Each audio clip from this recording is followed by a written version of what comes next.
Hey, good morning, everybody. Welcome in. Ben and Woods 97.3, The Fan. Back again for the same show that we've done, I don't know, 60 times this season already.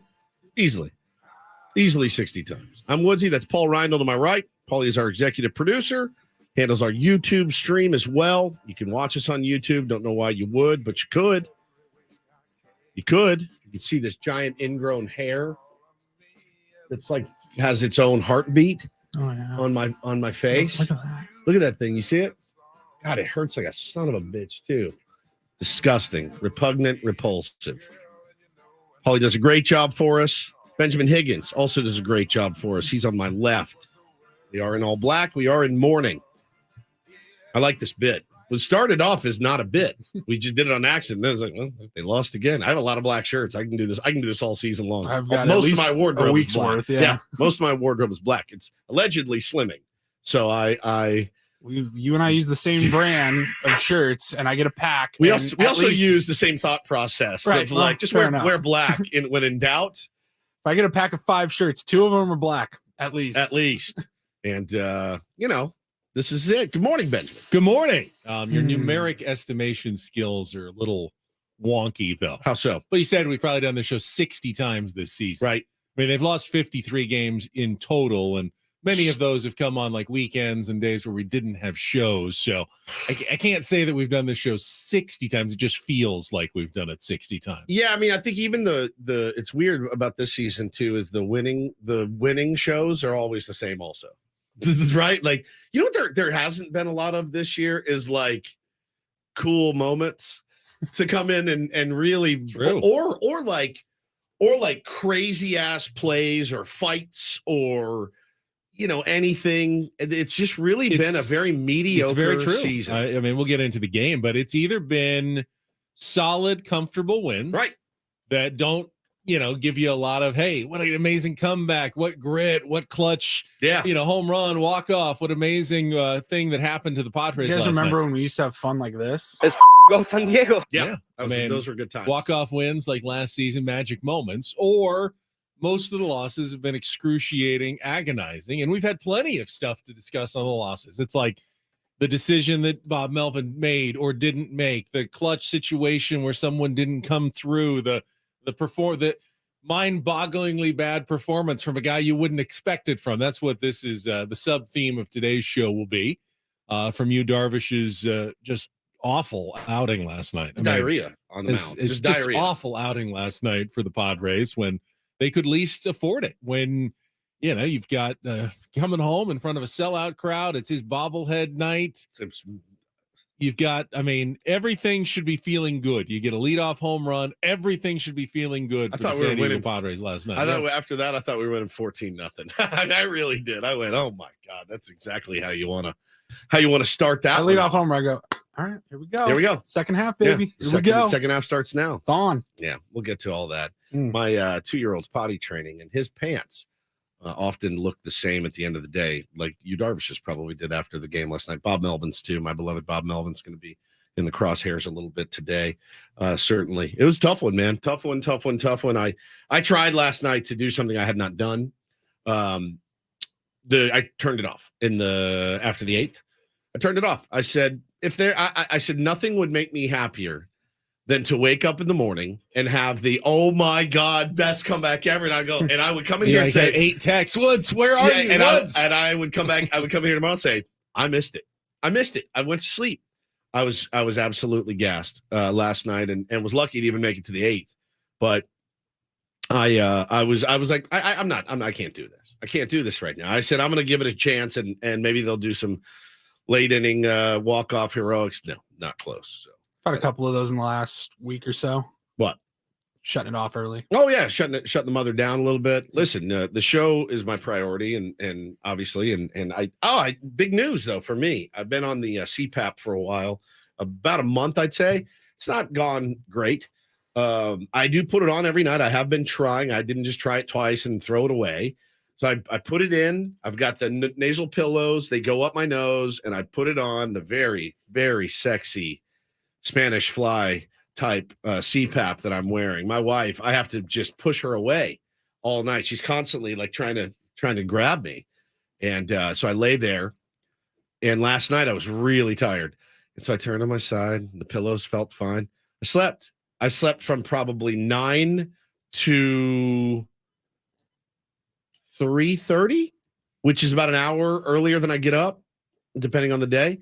And I finally at 3:30 ripped it off, but that's the longest I'd slept. Very with nice. it. And I feel pretty good. Just think about, it took a while for you to establish other habits, and it's just the same thing. It takes a little while to get used to and establish the habit of sleeping with the CPAP machine on. But once you do, and I would say if you get in 6 hours and then you take it off, I think you're doing just fine. Just fine. And then you've gotten good sleep, and that's what the purpose of the CPAP machine is. I do that sometimes too on the weekend, especially when, oh man, I just slept 6.5 hours. I can still go back to sleep, but I'm done with it tonight. Yeah, now 100%. I can just lay here and see how the rest of the night goes. But yeah, good for you, Woods. Thank you. Very, very excited about that. Want to be around for many, many years to come to continue to watch this baseball team rip our city's heart out. Another sellout at Petco Park last night. The numbers were bigger than there's that magical sellout number. Hey, 41,000 sellout. I saw Sammy tweet it was like 43,000 there last night. So they're packing them in on a Monday night against the Pittsburgh Pirates. I don't know about you guys.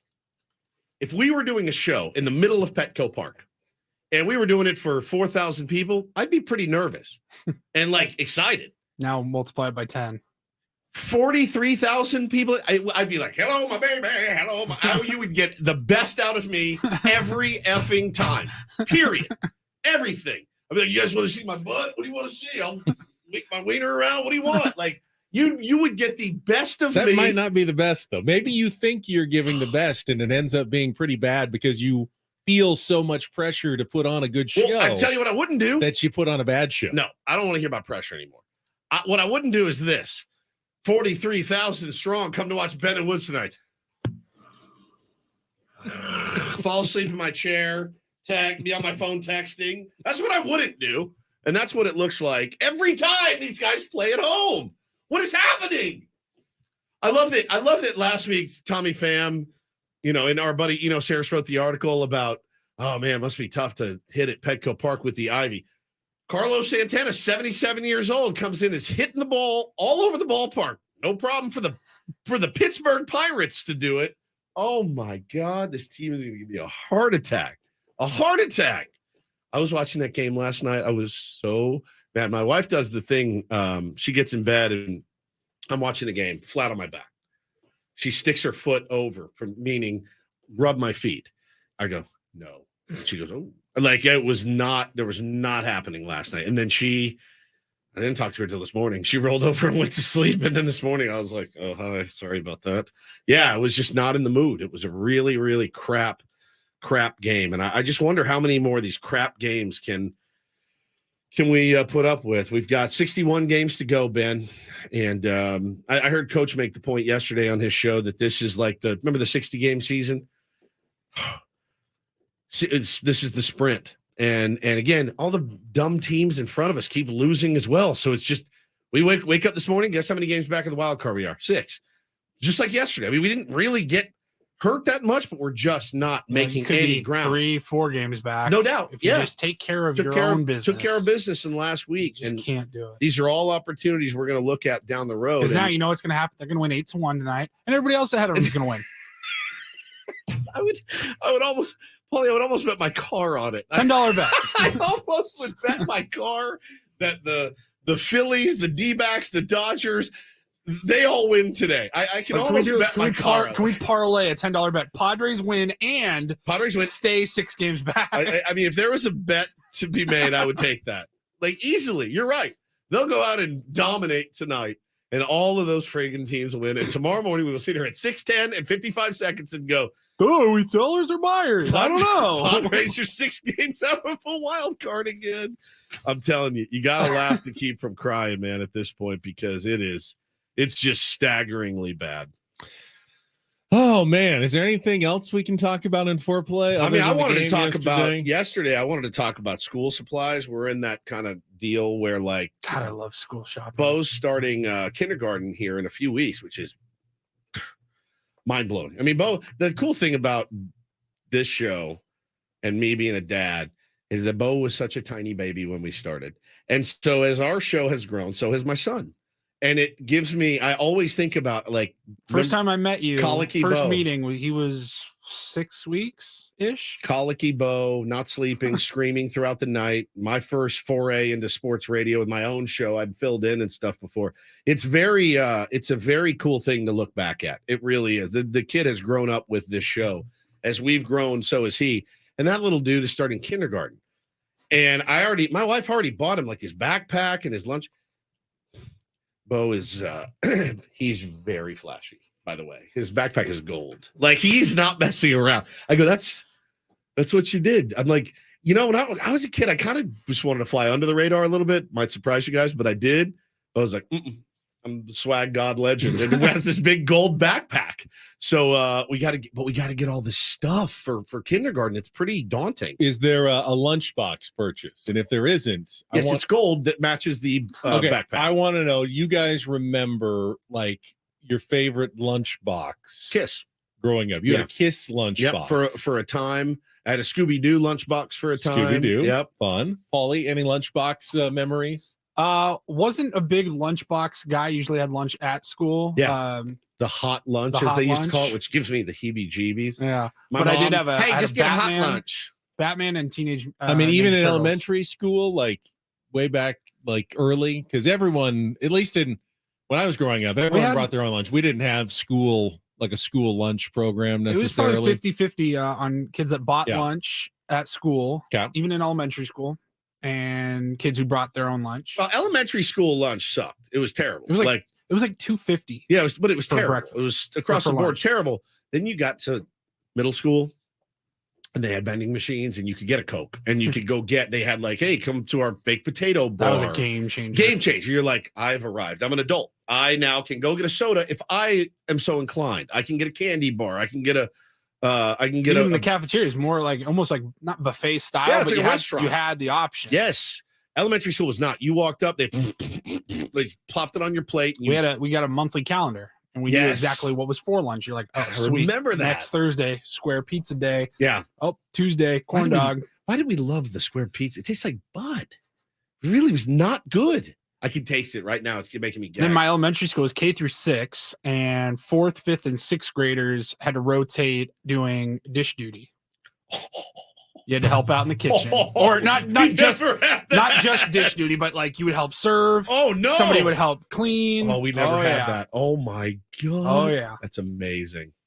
I'm about to share some more insight into Ben Higgins that you haven't revealed in the last 5 years. I got made fun of for having caviar in my lunchbox. Lobster thermidor and filet.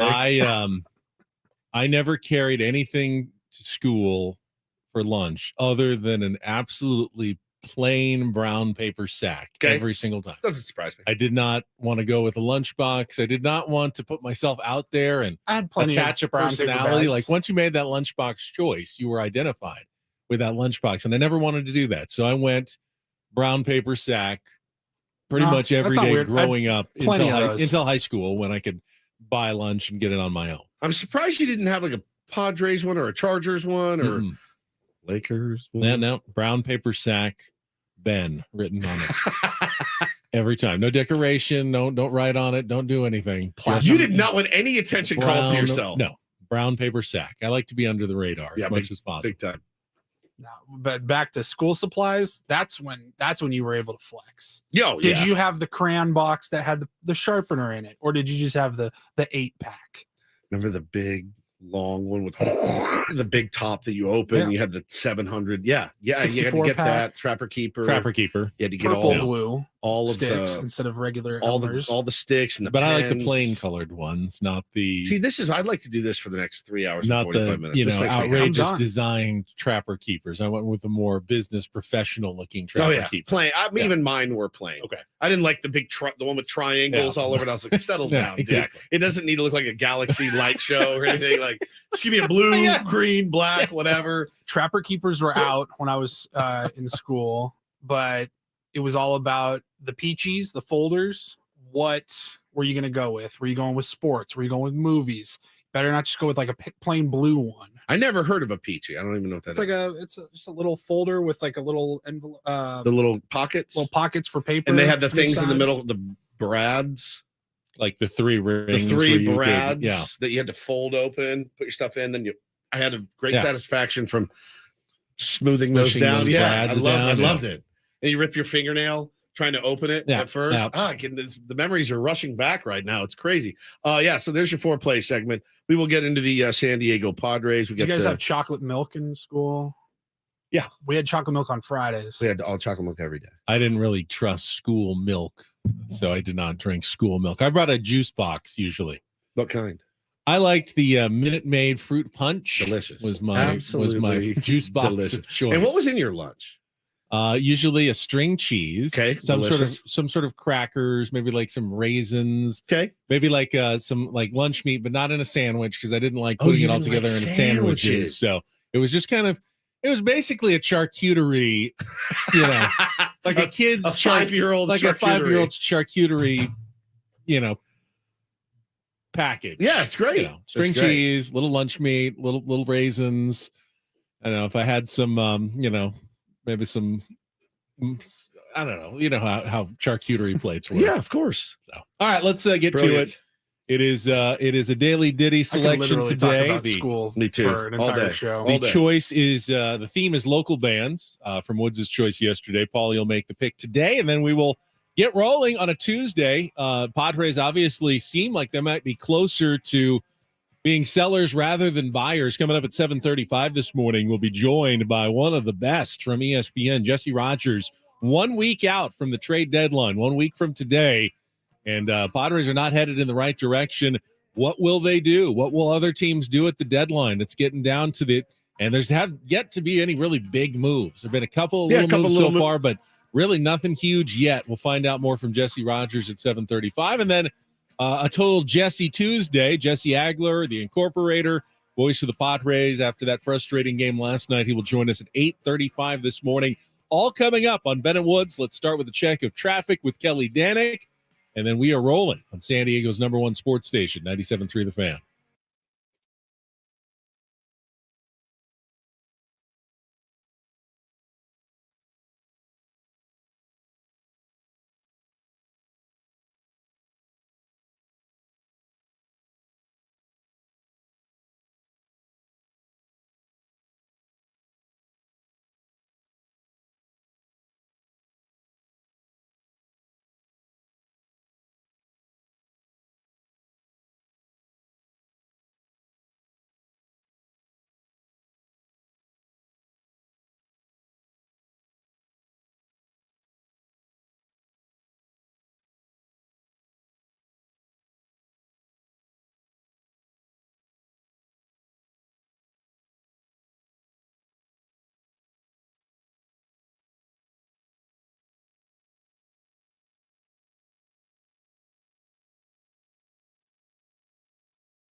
Kind of like this, Paulie. Very good. Local band. Who is it?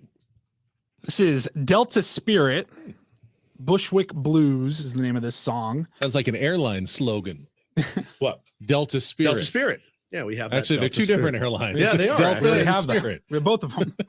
Now, I actually did not know Delta Spirit was from San Diego. I Googled the old San Diego bands and artists, and was, of course, there's Blink 182, Eddie Vedder going down the list. And I go, Delta Spirit. I know them. Had no idea they were from San Diego. 2011, I went to Nashville for the first time, only time. One of my favorite vacations I've ever been on.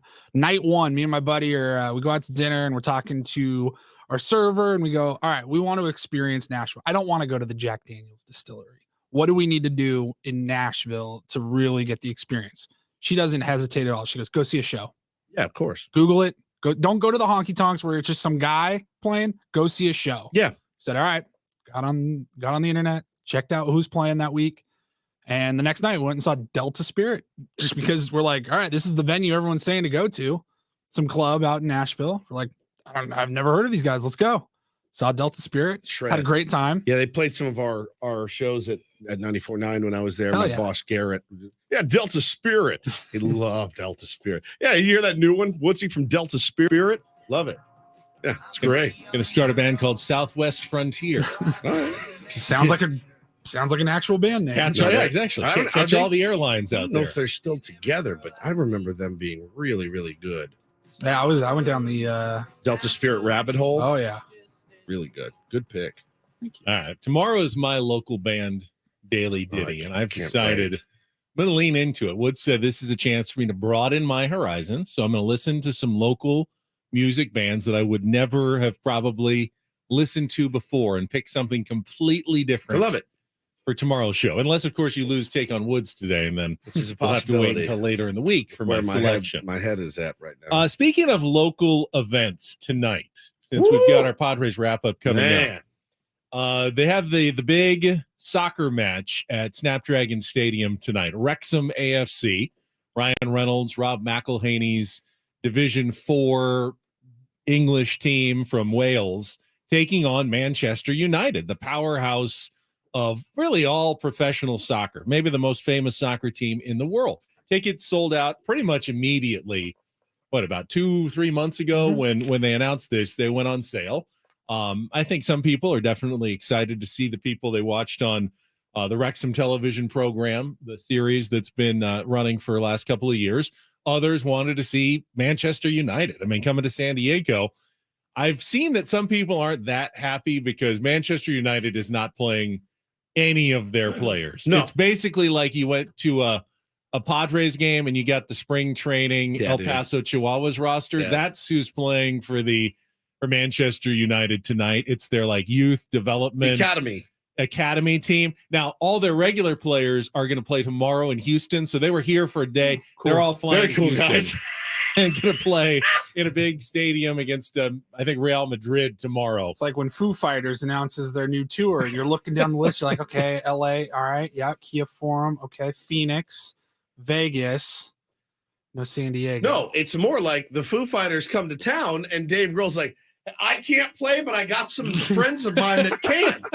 And then They're they gonna play got our money songs. and they're going to play our Yeah, songs. this is and basically- you paid $300 to go watch Everlong, and it's, hey, I'm Dave Grohl's roadie, and said I could jam tonight. You guys cool with that? Like, This is basically a worse. cover band of Manchester United playing all right, tonight question. against Wrexham AFC at Snapdragon Stadium. Question.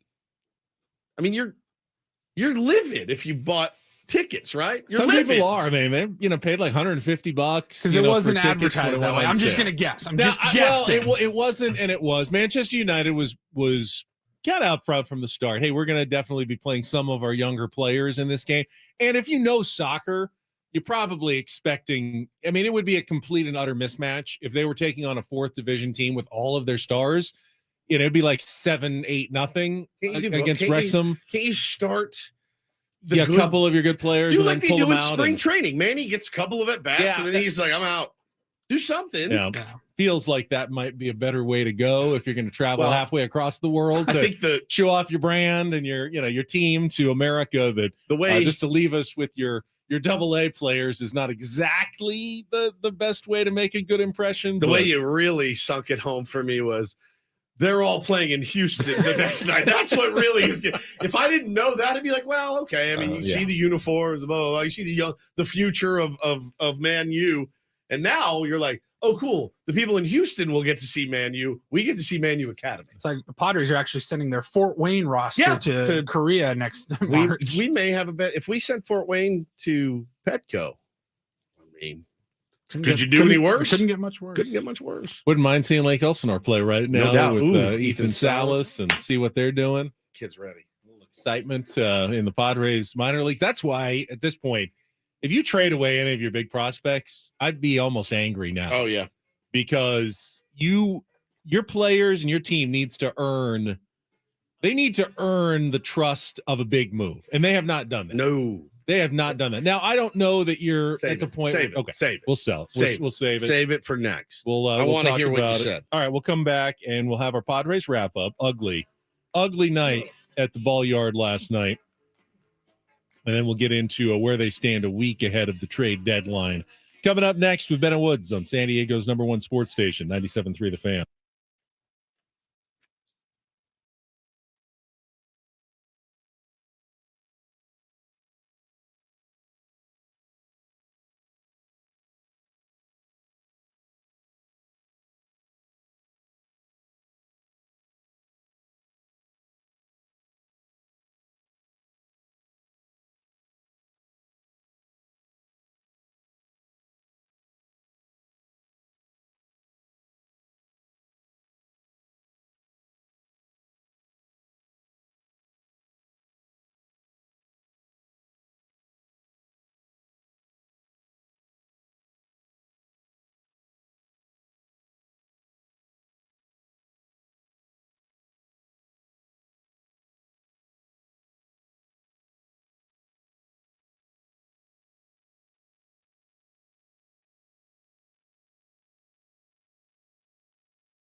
This hour on 97.3 The Fan is brought to you by Cars.com. Whether you're looking for the perfect summer road trip car or something you can zip around in, visit Cars.com today. They have over 2 million cars for your 2 million summer possibilities. Head to Cars.com. Check out the possibilities. Cars.com. Where to next? I have no idea what happened to you, Darvish, last night. I was even entertaining the notion I know that you were. Somehow the Pirates had stolen his signs, or he was tipping every pitch, because they looked like they were absolutely waiting for everything he was going to throw. Was it 3 2-strike home runs? Yeah. I mean, from the get-go, first inning. I look at they were touching him up. Go back to the threads of Ben and Woods in-game tweets, or sorry, just our private text thread. It was dicey from the very, very beginning. Time the game starts, 6:40. Yeah. 6:58. I said, you right now. And it's a guy with his fingers in a flame. Ben said, sharp contact. I said, very. And then Sawinski hit a bomb. And Paulie goes, there it is. I said, Jack Sawinski, by the way, has 20 bombs. And Ben says, pretty much hit the mitt. Maybe don't pitch him there, especially after the first AB, right? Where he just missed a home run by a foot. And then scalded a double down the line on another inside pitch. So, yeah, it was really, really pretty evident early on that you did not have his sharp stuff last night. I said yesterday that I wanted to see the Padres and Bob Melvin in particular manage it like a playoff game. And I'll tell you this, in a playoff game, there's no way a starting pitcher is going to give up 7 runs, even if it's you, Darvish. There's just no way. What's your max? I mean, there? they pulled Mike Clevenger after what? 4 batters? Yeah. And he didn't have 4 runs, whatever it was. Didn't get a single out, and he was gone. Yep. And so, listen, thanks for the 3 innings tonight, but we got to make a change. Now, if you really want to play that tape forward, I do understand a couple of things. And I do think Bob Melvin should, let me get that out there before anyone calls me an apologist. Well, let's play the highlights, and then we'll come back and we'll discuss that strategic decision by Bob Melvin to leave you, Darvish, in there and eat some innings. We'll get to the Padres wrap-up right after this check of traffic on 97.3 The Fan. From the premier Buick GMC of Carlsbad Traffic Center, part of the Premier Auto family, here's Kelly Danick. Couple stalled vehicles in the North County. One of them is on the Palomar Airport Road off-ramp, northbound 5, and a stall blocking the right lane, eastbound 78, right before College. There's someone walking around trying to work on that vehicle, so please take it extra carefully, even move over lane if it's safe to do so. That's East 78, just before College. I'm Kelly Danick with Ben & Wood, San Diego's #1 sports station, 97.3 The Fan. It's a shame if they lose. You can visit Pity City, but you can't live there. Oh, it's been a great day today. Can't wait for more. Hey guys, it's Woodsy, live from the Crapper again. Did you miss any of the Padres game yesterday? Cancel the parade. That's why you play the games. Oh, God, here we go. It's the Padres wrap-up with Ben and Woods. Slam Diego?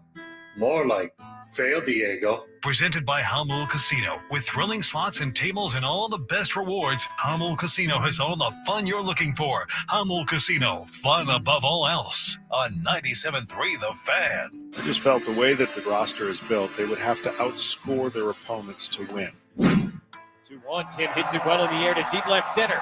Reynolds going back. Zawinski going back. It's going to go! Another leadoff home run for Ha-Seong Kim. The Padres take a 1-0 lead here in the bottom of the first inning. And Sawinski swings, hits one in the air deep down the right field line. This will stay fair, and this will go. A home run over the Petco porch. And again, Sawinski taking aim for the right field corner here in San Diego. That'll be his team-leading 21st home run of the season.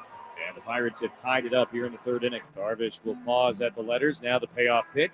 And Santana hits it in the air to deep right. Fernando's racing back. He is not going to have a play, and it'll go a 2-run home run for Carlos Santana. It came on the slider. It's a pitch that Darvish has had a hard time commanding here early. 2-2. Here's the pitch to Peguero, and that's hit in the air deep to left field. Soto going back over into the corner. On the move, it's going to go. A 2-run home run for Peguero. His first in the big leagues. Darvish hung another breaking ball. And the Bucks have hit their third home run tonight. They lead it 5-1. 1-1 to Santana. That's hit in the air to deep right center field. Fernando rushing back at the wall, looking up, gonna go. Second of the night for Carlos Santana. The Pirates' fourth home run against Yu Darvish. Another 2-run shot, and it's 7-1. Runners lead. Now the pitch and a high chopper towards third base. Kim charging, gets rid of it quickly. The throw to first, not in time. Run scores, throw to third, and out at third base, Marcano.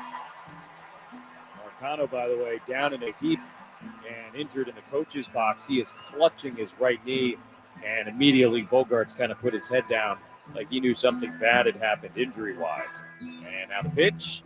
Kim swings, hits it in the air to deep left. Reynolds going back at the wall, leaps up, and it's going to go! Just out of his reach over the left field wall. Into the second row, and Kim with his second home run of the night. There is Camposano. Swings to the first pitch and lines it into left center for a base hit. That might find a gap. It does. Cut off by Sowinski in center. Cronenworth rounding third. He's going to score an RBI double for Luis Camposano, and now a 4-run game in the sixth. Grisham pops this one up, right side of the infield. That should do it. Gonzalez, the second baseman, on the dirt, makes the catch. The Padres go 1-2-3 in the bottom of the ninth inning, and they fall to 0-4 against the Pittsburgh Pirates here in 2023.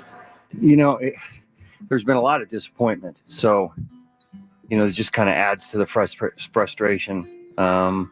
You know, we just haven't been able to do anything to give ourselves a ton of confidence. So we have to do that. You know, we have to come back and win a game tomorrow and try to win a series, which we've been doing here recently.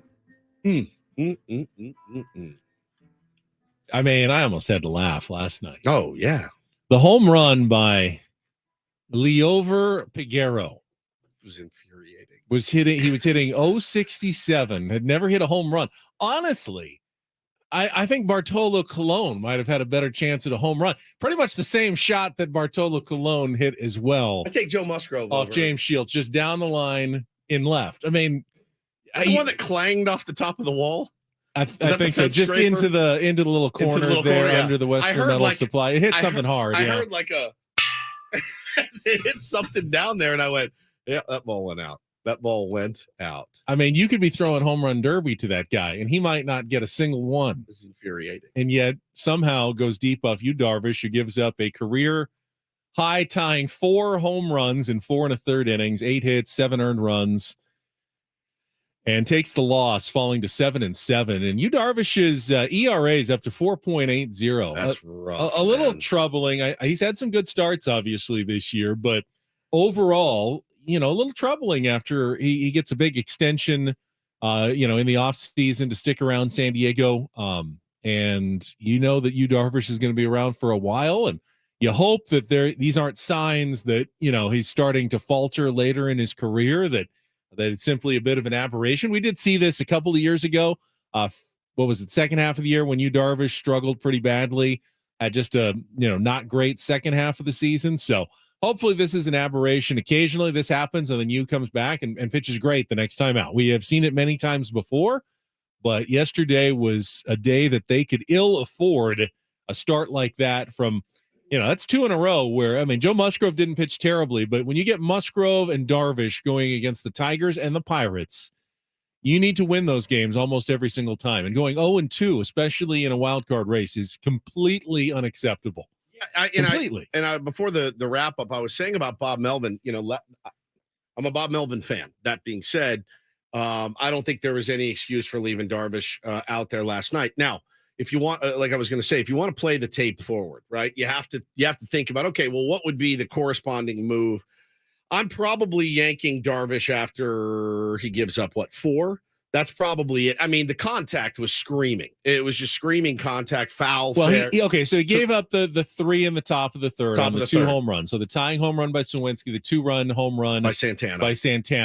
I think he comes back in the 4th, no matter what. You see let's give him an inning. And we're down what then? It's down 3-1. 3-1. And then in the 4th, he came back and he gave up that 2-run homer to Peguero. Yep. Now it's 5-1. Now you're out. That's probably one inning earlier is when you do it. They left him in for the 5th, gave up what turned out to be 3 more runs. I think one of them was charged to Tim Hill, but you could have taken him out at that point and said, whatever it is, he doesn't have it. They're banging him around. They're banging him around, and it's not your night. Walking guys, the whole thing. So, nothing you can do about it now. That being said, now ultimately you've given up 5, and you only scored 4. Sure. So you wasted an inning of bullpen on a game that you probably weren't going to end up winning anyway. I don't know that baseball works that way. I don't know that it does, but you can make that argument that if you're going to lose anyway, you might as well not torch your bullpen as well on the back end and save a little bit for the rest of this series. And in a perfect world, there is a guy that after it's 4-1, there is a guy like Nick Martinez that can come in then. And listen, give your team a chance to stay in the ball game. Let your offense finally come around on Quinn Priester, who, by the way, did lower his ERA last night to 9.28. Held the Padres to 4 runs in 5 1/3. I saw someone tweet this morning, and I got to disagree. Said, hey, his ERA is a little bit suspect. He's got really good stuff. I'll tell you what, I didn't see a lot of good stuff from him. I didn't see anything overpowering. Now, the kid they brought in later innings, Carmen Majiski, he's got good stuff. He was 95, 97 on the black. He had a pretty nasty get-me-over slider, but he was throwing it for strikes. He had a changeup that was pretty nasty. That's good stuff to me. That's the kind of guy you run up against and go, hey, man, this guy's just got good stuff, and we couldn't get good barrel on it. I mean, you let off the game with a home run. You had this kid on the ropes, and just another really bad performance, Ben, by the top of our lineup, excluding Ha-Seong Kim. The 2, 3, 4, 5. And once again, it continues the story that the Padres have found ways to lose, and they have to get creative. I mean, for a while, it was the bullpen was blowing it. Early in the season, the offense couldn't do anything. Yesterday, it was the starting pitching. Bullpen did really well, actually. I think 5 1/3 innings, gave up the 1 run, and that was when Tim Hill gave up 3 kind of bleeders that one should have probably been an error. One was a chopper to third that was just beat out for the RBI single. He didn't pitch poorly. Avila came in 2 innings, 3 strikeouts, 1 hit. Martinez, an inning, 3 strikeouts. Luis Garcia, an inning, perfect inning with a strikeout. I mean, the bullpen, throw that bullpen in a couple of weeks ago and the Padres win a bunch of games. But whatever it is they need to do to figure out ways to kind of lose games, they figure it out. Sometimes it was the bottom end of the Padres lineup couldn't produce. The guys outside of the top 4. Yesterday, they actually did their job. Ha-Seong Kim had 2 home runs. They had some offense at the bottom a little bit, got on base for Kim for a 2-run shot there. It was the main guys, Juan Soto, Fernando Tatis Jr., and Manny Machado, who went 1 for 11 last night and could not get anything going against either the starter or the Pittsburgh Pirates bullpen. It's a different culprit almost every single night. It just rotates around. It floats and lands on someone, which makes it really hard to fix.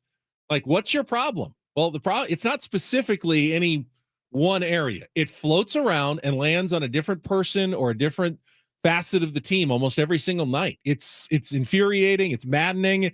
And it makes it really hard for Bob Melvin and AJ Preller to do anything about it because, like the rest of us, they don't know where it's coming from on a day-to-day basis. I mean, they don't get a little card at the beginning of the day. All right, well, offense is going to be struggling. Like the offense is going to struggle today. They don't know. It's just a surprise every night which part of the team decides to come through, because there's always someone always seems to come through and pitch. Either it's a great pitching performance, or like last night, Ha-Seong Kim has a great night. Someone comes through. Friday night, it was the bullpen coming in and getting it done, with Suarez and Hader. And a guy said last night, Bob Melvin's lazy for leaving you Darvish. And I get your sentiment. I don't know that lazy is the right word. He didn't not take him out because he was too tired to walk out to the mound. Again, I think Bob is managing a little bit scared right now because of what he's seen from his pen. And there is no true long man, right? There's not the guy there's not the Nabil Krismat. Now, he wasn't effective this year, but he has been at times.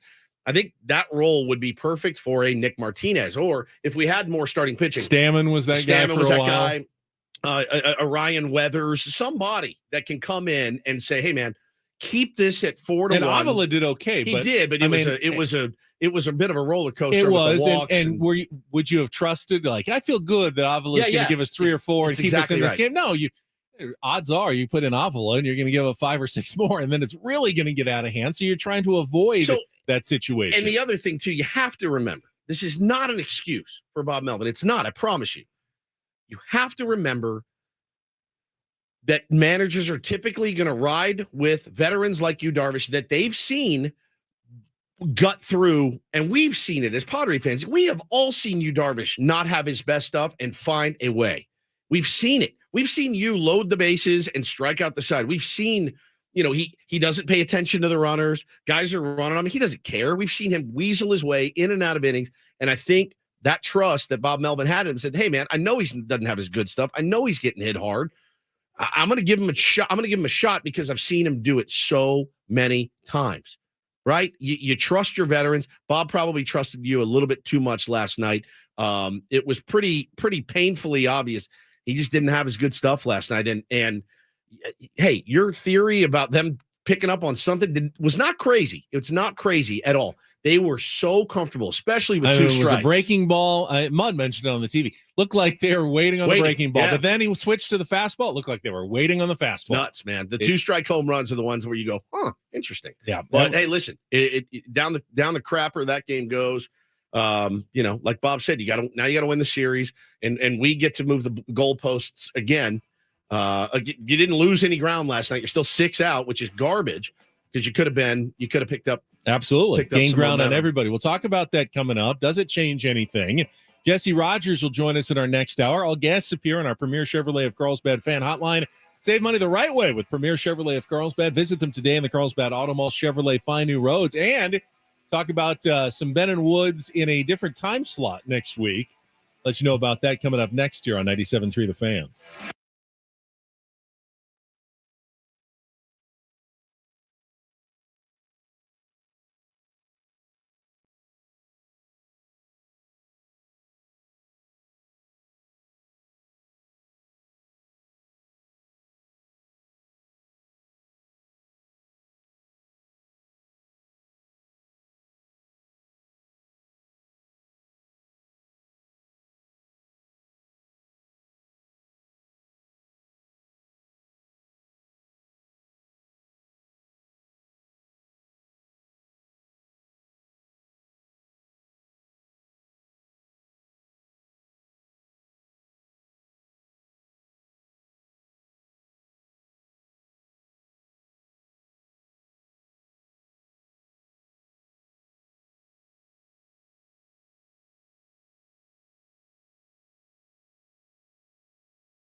Get your fix of Ben and Woods every morning from 6 to 10 here on 97.3 The Fan. However, next Tuesday, 1 week from today, you will also be able to hear us from 2 to 3 p.m. here on 97.3 The Fan as we bring back the old round table trade deadline edition. 3 p.m. next Tuesday is the official Major League Baseball trade deadline, and we're going to do a 97.3 The Fan commercial-free hour with all the hosts together, Sam Levitt too, to discuss whatever the Padres do or don't do and any other big moves in Major League Baseball that go down. Now, we are sitting here 1 week away from that moment. And as I was kind of starting to get into last hour, I am a firm believer that if you want to add pieces, especially big pieces at the trade deadline, you can pretty much make an argument for it, even still for the Padres. But your team needs to earn that. That's like a privilege, I think, that players and coaches earn by playing well. It's not something you do to fix a team that is playing poorly. To staunch the bleeding. Yeah. I always think that's a mistake. If your team is going the wrong direction and playing poorly. But hey, we could finish 12 games out instead of 18. That's not what the trade deadline is for. What you really want is to take a team that's showing promise, that is playing well, and then supercharge it. Yeah, like, the Orioles, the Braves. Power it up with a move at the trade deadline. And right now, the Padres aren't giving me any reason to show why they deserve a power-up boost at the trade deadline. It sounds at the moment like you just simply be throwing out another prospect or two for something that's probably not going to make a huge difference. You know, is it going to be another rental? Well, Benny, you know what it is. An Adam Frazier type. Because remember, Adam Frazier may have actually made the Padres worse in 2021. He absolutely did. And while it didn't seem like they gave up a ton, gave up a guy named Jack Sawinski, who now has 21 home runs and a 125 OPS plus for the Pirates this year. Certainly when a team like the Padres is lacking depth and lacking options near the bottom of the order, lacking guys that you can bring in, Jack Sawinski would look really good. He'd be cheap. He'd be a great option for this Padres team to have. But instead, you traded it away for a guy who ended up not helping you at the end of that season. So didn't have a position. There was no position for him. Right. Don't make that same mistake this year. But if you go out and make a huge splash at the deadline, and to be honest with you, the only huge splash available is Shohei Ohtani. I don't think that's going to happen for a couple of month rental. I think that would be whilst it would make for some really good content, it would not be a very prudent decision. That being said, are we allowed to tease what's coming up Friday yet or no? Not yet. Possibly. Well, I don't know. Here's the Ask Paulie. Not yet. You can read between the lines, whatever you want to do. There's been in media this season a vote of confidence for AJ Preller, right? By Peter Seidler. Peter Seidler said, quote, "When I think excellence, AJ is excellence." So that, if I'm AJ Preller, that gives me a little bit of confidence in thinking I'm not out on my ass if we don't make the playoffs, right? Peter's a patient guy. You can agree with that philosophy. You can disagree with it, however you choose to feel. That gives me a little confidence as a fan to think, okay, he's not out there absolutely going to gut the farm for big splashy moves to save his own ass to try to squeak into the playoffs. I don't think that's going to happen. I don't think. My gut tells me he's not going to do that.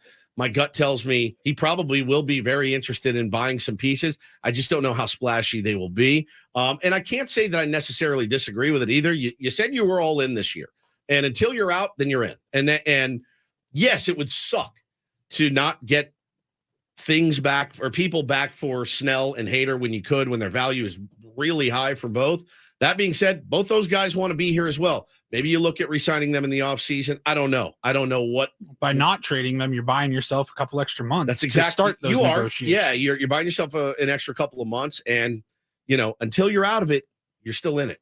I guess that's probably what they're thinking. So I don't imagine there will be huge splashes. But I think you can still help this team. I think a perfect example, guys, of having the ability to help this team came up in the game last night, Ben, when Alfonso Rivas is at the plate and they pinch hit Matt Batten for him. That's one where and Matt Batten goes down looking, and that's one where you look at and go, oh my God, give me Rugi Odor there. give me Nelson Cruz there. Matt Carpenter pinch hitting in the 9th for Matt Batten, who pinch hit for Alfonso Rivas.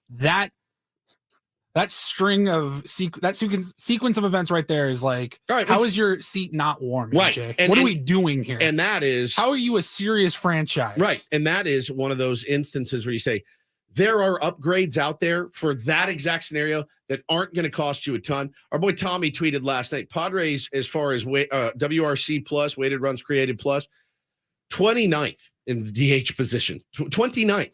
You can upgrade it. Get it to 15th, and let's see what happens. And I would consider something like that. First, however, it's not going to cost you a ton. Let me throw out the phone number for Take on Woods, trying to qualify someone for a getaway to Las Vegas. Last week, your chance to get into this month's drawing, our musical trivia competition, is about 3 minutes away. So dial now, 833-288-0973, 833-288-0973. If one of those moves is available to upgrade the DH position cheaply with a left-handed bat somewhere, I would probably take advantage of it. But ultimately, I think our special trade deadline show next week is actually going to be a big nothing burger, because I don't think they're going to trade away Blake Snell or Josh Hader or Juan Soto. In fact, there was a report yesterday. I don't know exactly who heard what, but Talking Baseball tweeted. Alden Gonzalez from ESPN had the original. All right, so the Padres currently not expected to trade Blake Snell or Josh Hader. And on that post by Talking Baseball, referring to the Alden Gonzalez report, both Blake Snell and Josh Hader hit like on that. That they liked the news that they weren't going to be traded. Yeah. I like that. Yeah. I think that we may see very little. And I don't necessarily think that's a bad thing, because I think the message from Bob Melvin going forward, whatever happens, needs to be, you can't be looking outside this clubhouse for help. Even if someone comes in, we're not winning because AJ makes a brilliant move at the deadline. It has to come from the guys who are already there. There's no way the Padres can turn this around, and it certainly looks like they're not going to, but there's no way it could ever happen unless it comes from within. There's no one on earth, even Shohei Ohtani, I don't think, could inject, just by himself. I mean, I don't think so. I mean, I don't think even by himself he inject. We thought that about Juan Soto last year. Yeah, they went to the NLCS. Yeah, but they didn't start playing well right away. They went to the NLCS. If they were 6 games back last year when they acquired Juan Soto, they wouldn't have made the playoffs. They would not have gotten to the playoffs because Juan Soto didn't inject anything. Now, by the time they got to the playoffs, yeah, he helped out and they made that run, but they weren't trying to catch up with a big deficit last year when they traded for Juan Soto. They earned the big move last year. Like I'm saying, they earned it. They played well enough last year to earn the big move by AJ Preller. They have not done that this year, and I don't think you make a move. It was suggested by our boss Adam. It's like the old, our marriage is struggling, let's have a baby to fix it. How often does that, is that a great idea? All the time. Works every time. This is not the time for a big move by the San Diego Padres. This is the time to challenge the players who are already here to say, don't look anywhere else for help. The thing that you look at only the guys who are here, because they are the only guys who can fix this season right now, are the people who are already in this clubhouse. The thing that absolutely sickens me to my core is when I look at the NL wild card teams above us, and I see Cincinnati, who is 5-5 in their last 10, but they're still 8 games above 500. Arizona, 7 games above 500. They've lost 5 in a row. Yeah, they gave themselves enough of a cushion where they can stumble for a little bit. San Francisco has lost 6 games straight. They are still 7 games above 500. Philly, 5-5. They're 6 games above 500. Now, then you get to the Cubs and the Padres, right? And the Philly, the Cubs, and the Padres, the Mets are all these kind of middling teams. St. Louis is going on a pretty nice run right now, winning 7 out of 10. They're still well below 500. But, man, I'm telling you, Ben, they're shooting themselves in the foot night after night after night. And I agree with you. Like, you haven't earned the big splash. The only reason the season isn't over is because they could be having this conversation in Arizona, in Miami, in San Francisco, and they could all be saying right now, our team looks toast. They look like they're absolute toast right now. Mathematically, 3 teams will make the wild card at the end of the year. Someone has to make it. And right now, no team is going out and going, hey, we're definitely taking one of these spots. So as improbable as it sounds, it's still right there for the Padres. It's If they want to insane. be that team that plays better, someone is going to play better. And no one is playing well right now that's in the National League wild card race. So, Padres, why don't you go ahead and look inward and say to yourself, let's be that team that starts playing better? Because I guarantee you, either the Diamondbacks will turn it around or the Giants or the Reds. Someone is going to do it. But none of them look like they can do it right now. They all look horrible at the moment. Horrible. Yeah, terrible. All right, let's we'll get back to this. We'll take some phone calls on it later. Oh, we just lost. We just had a few callers drop off. All right, well, where they went. now it's back to wide open again. So if you were trying to get in for Take on Woods, call us again, 833-288-0973. We'll immediately get to our game at this point, 833-288-0973. And then we'll get to Don't Do This coming up. Jesse Rogers is going to join us, though, at the bottom of the hour. Get his thoughts. He is always one of the better. It's been too long since Love Jesse. Some of the better perspective that we'll get, and I'm sure he'll be baffled. Every guest we've had on, basically national guests, is go, I mean, this team looks like they should be much better than they are. They're going to turn it around. It'll happen. That's what they all say. It's almost frustrating. Though, Jesse Rogers is about as dialed in as anybody can be He is, in baseball. So he'll tell us what conversations he's been hearing about. Should I ask him, with Passan on the shelf with the broken back, does that mean you slide into Top Gun? Like Passan is Cougar, and he lost the edge because he broke his back. Jesse Rogers slides right in to the top spot. Hey, we didn't slide into anything. Okay? Cougar lost the turn of his wings. Yeah. You guys are number one. You guys are number one. Now Jesse Rogers may be number one. I'm sending you to Miramar. I'm sending you. I'm sending you to the trade deadline. Okay. All right, let's get to flying a cargo jet out of Hong Kong. Rubber what?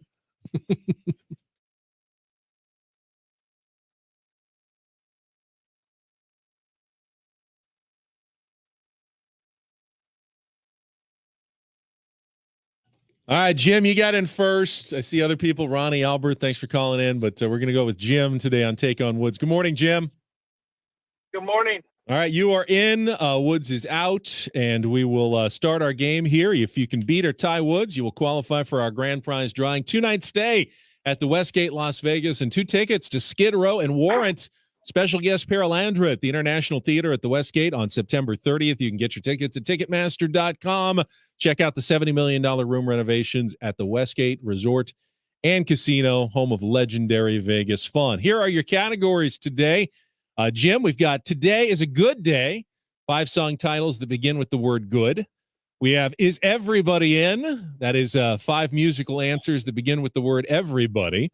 And we have In Your Face. That would be 5 song titles that, now they don't include the word face. They include the phrase in your somewhere in the title. So Today is a Good Day, Is Everybody In, or In Your Face. Jim, what would you like to play?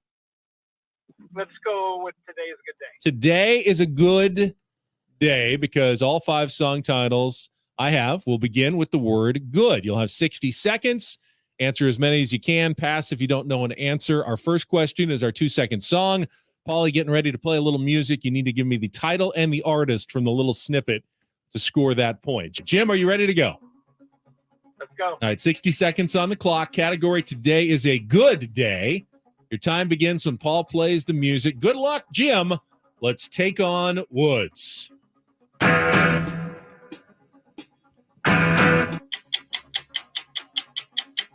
Good days, bad good days.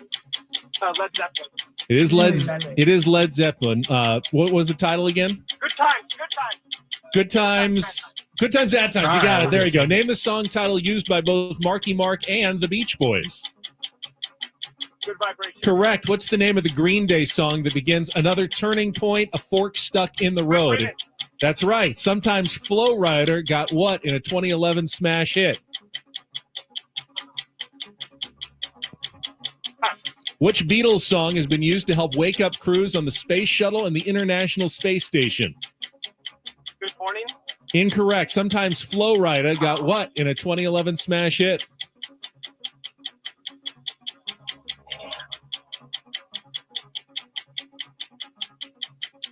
We're just going to say something about it. All right, time is up. You did get the first 3. He's also not wrong. Good Times, Bad Times by Led Zeppelin, our 2-second song. Good Vibrations, Good Riddance, not Time of Your Life. Good Feeling is what Flow Rider gets. And Good Day Sunshine is the Beatles song that they play in space for the space shuttle crew. All right, let's bring in Woods. Hang on the line, Jim.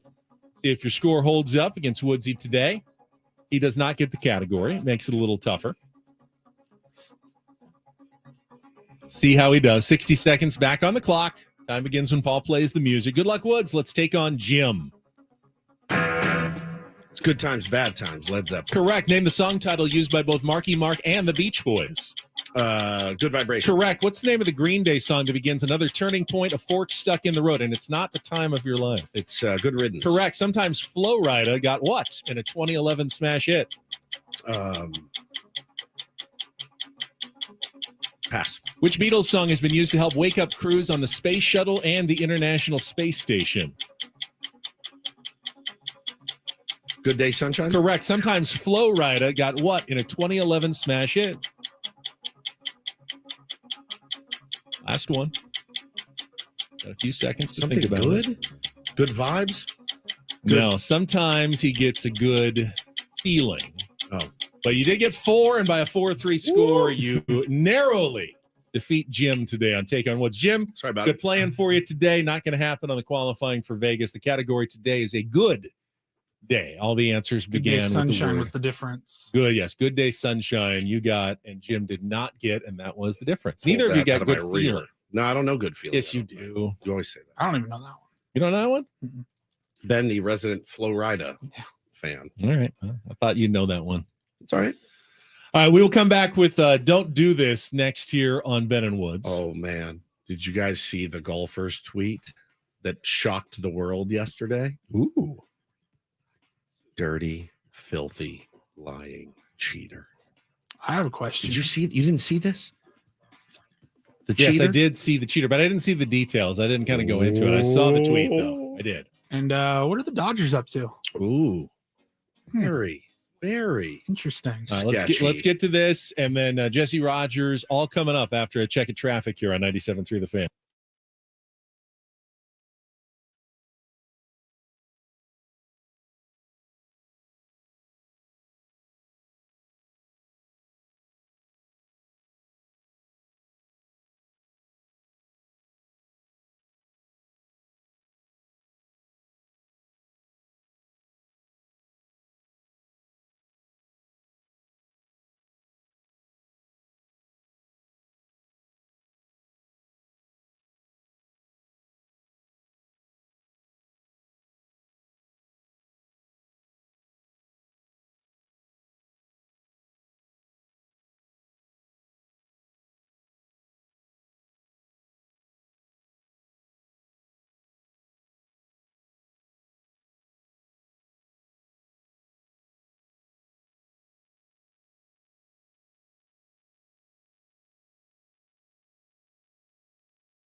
That I did before I started the diet, which is crazy. I've tried to tempt him on the golf course, and he does not crater.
Don't do this. It's time for Don't Do This. What were you thinking? 3 stories from the world of sports that make us all shake our heads. Why?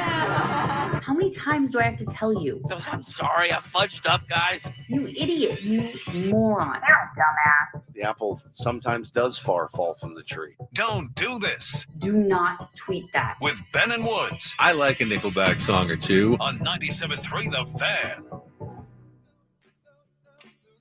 All right, let's get right to it. You both are coming to the table with the Don't Do This story. So, Woodsy, why don't you go first? Mine has to do with a 28-year-old golfer named Justin Doden.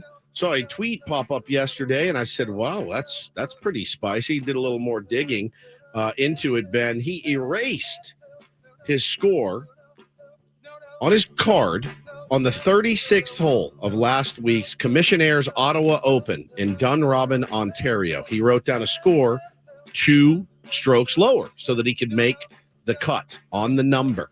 So he had a double bogey, turned his card in.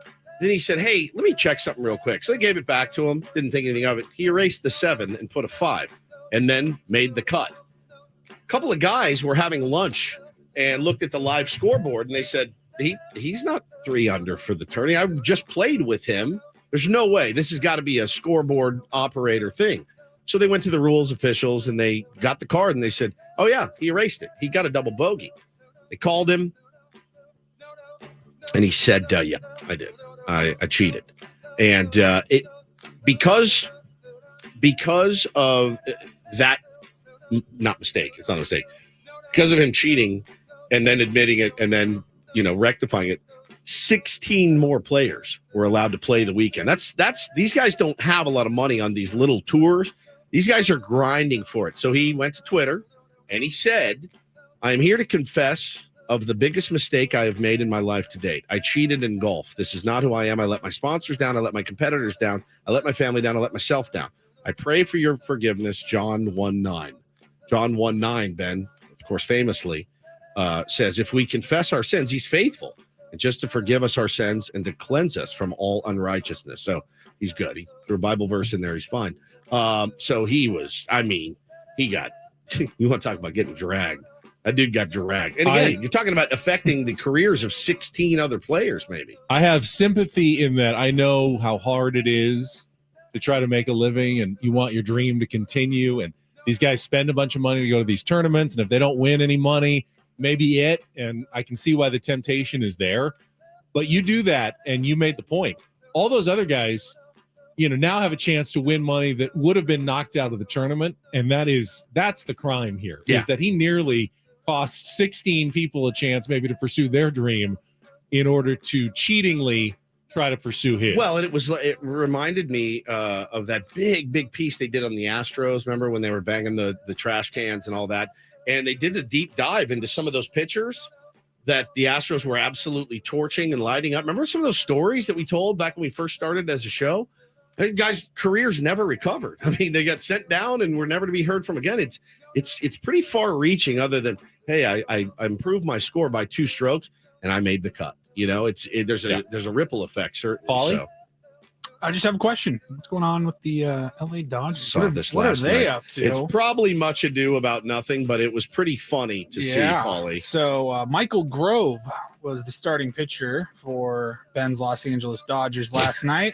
I've never liked the Dodgers. Let me be on record as saying never once in my life have I liked the Dodgers. Ben, you do a great job. They like you, though. I liked Dave Roberts when mostly he was a coach with the Padres and was growing up here. Okay. Anyways, I digress. So he was starting against the Blue Jays last night and looked good, looked sharp, 4 scoreless innings. And something happened. The umpires asked him to change his pants. Yeah, to change his pants. You could see if you were watching the game, I saw some still shots. There was a clear, like a dark spot on his right leg of his pant leg, and he kept touching it, kept going there. And so sure enough, he changed his pants, and when he came back out for the 5th inning, it got a little ugly. He gave up 2 runs on 4 hits and was pulled from the game. Interesting. Now, he says he always just touches his leg there, and dirt builds up on your hands. Sure. So that's You grab the rosin bag, right? That's what that spot was. And when there was a request from the Blue Jays, So think for him to about change this. his pants, he obliged. I saw a Dodger fan saying, well, if only there was an umpire there to check him between innings, being sarcastic, because there is an umpire there. What did I tell you guys? What I was told by a big league pitcher. They load up their pants with a clear solution, right? That helps you get rid of the sticky stuff on your fingers, a rubbing alcohol type hand sanitizer type scene. Mm-hmm. So if I have white pants on and I slather my right thigh with hand sanitizer, you won't see it. It's clear.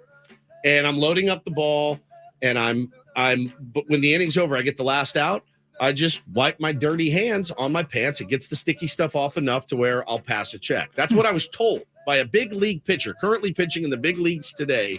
That's what he heard guys are doing. They're loading up their pants, the inside of their belt, their hats with the solution that clears the sticky stuff off your fingers enough to pass a check by the umpires, and you can just say, oh, it's just rosin. It's just rosin. And it clearly works. I'm not saying he was doing that. I'm saying that's what I was told, because that's where they loaded up. Interesting. His name Michael Grove. It was not Michael Grove that admitted that. Finally, I guess this would be a don't do this for the Brewers and a do this for Ellie De La Cruz. DD mega doo doo. Brewers Reds last night. First inning, De La Cruz hit a long fly ball to left center field. Looked like a home run, but Joey Weimer made a great catch to rob De La Cruz of a round tripper. But when Ellie De La Cruz came up the next time at American Family Field, the scoreboard, kind of a Kershaw crying meme thing, they put up almost hit a home run in the first inning, but didn't. Yeah. And, of course, Ellie De La Cruz responded by hitting a ball literally out of American Family Field. I don't – they say it was 455, but the thing, like, I've never seen a ball at that park hit so far. I mean, it was over the Toyota that they had out high up in the outfield and heading toward, like, the windows in the back, over all the stands and everything. An absolute monster bomb to deep right center. That's the way to respond to the little scoreboard trolling. Pretty cool. By Ellie De La Cruz. And that's Don't and Do This for a Tuesday. That was Don't Do This with Ben and Woods on 97.3 The Fan. All right, we got Jesse Rogers from ESPN joining us exactly 1 week out from the Major League Baseball trade deadline. Get Jesse's insight coming up next year with Ben and Woods on San Diego's #1 sports station, 97.3 The Fan.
This hour 97.3 The Fan is brought to you by SC Johnson STEM. Not going to wait around. We're going to get to traffic, and then on the other side, Jesse Rogers from ESPN going to join us 1 week ahead of the Major League Baseball trade deadline with Bennett Woods on 97.3 The Fan.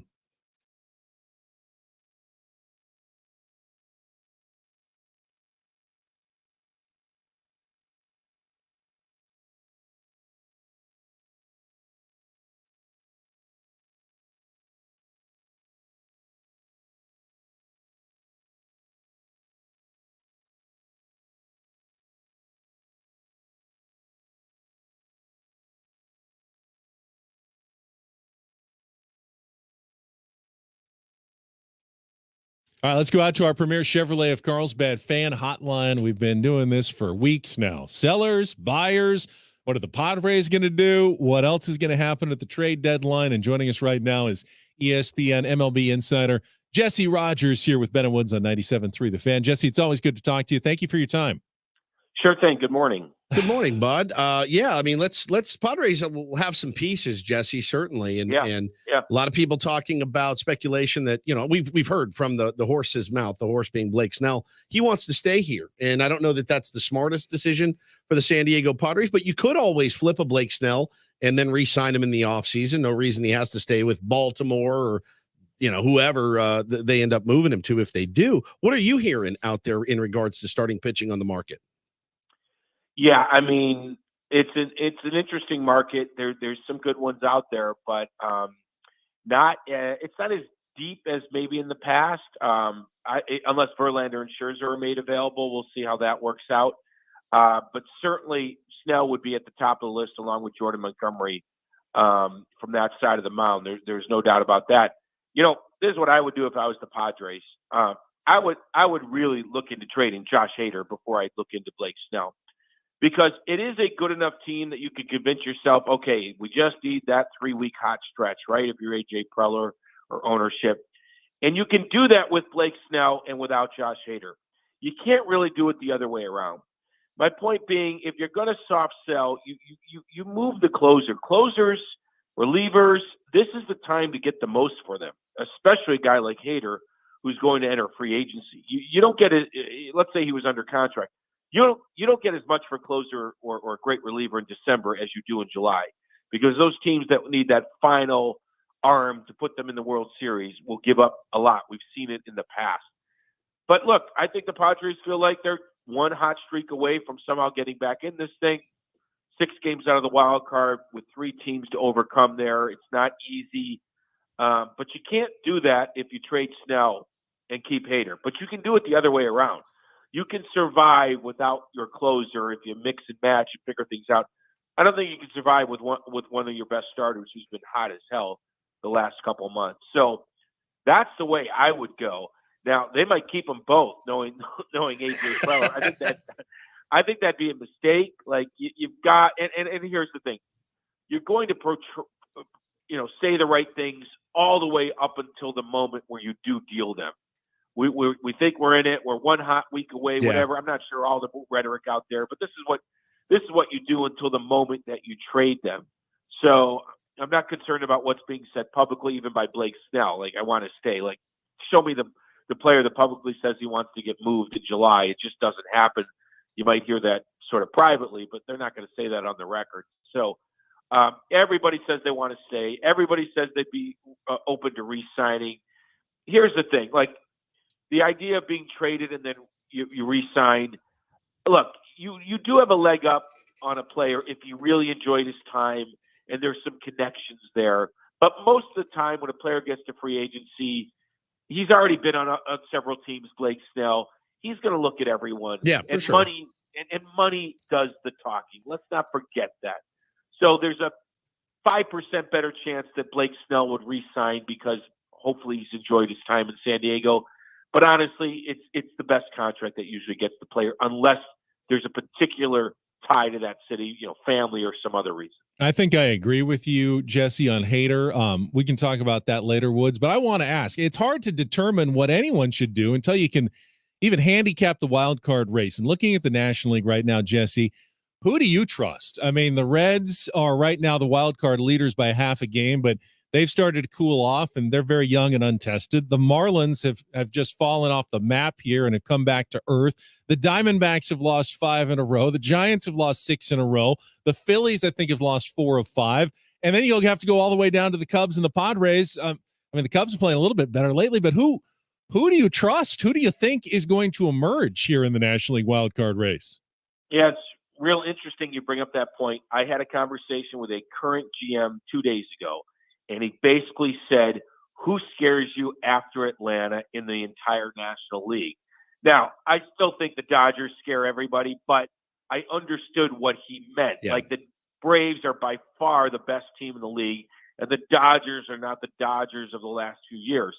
So his point and your point is well taken, and maybe that's why you hang around. You do a little soft sell, or you do a little buy and sell.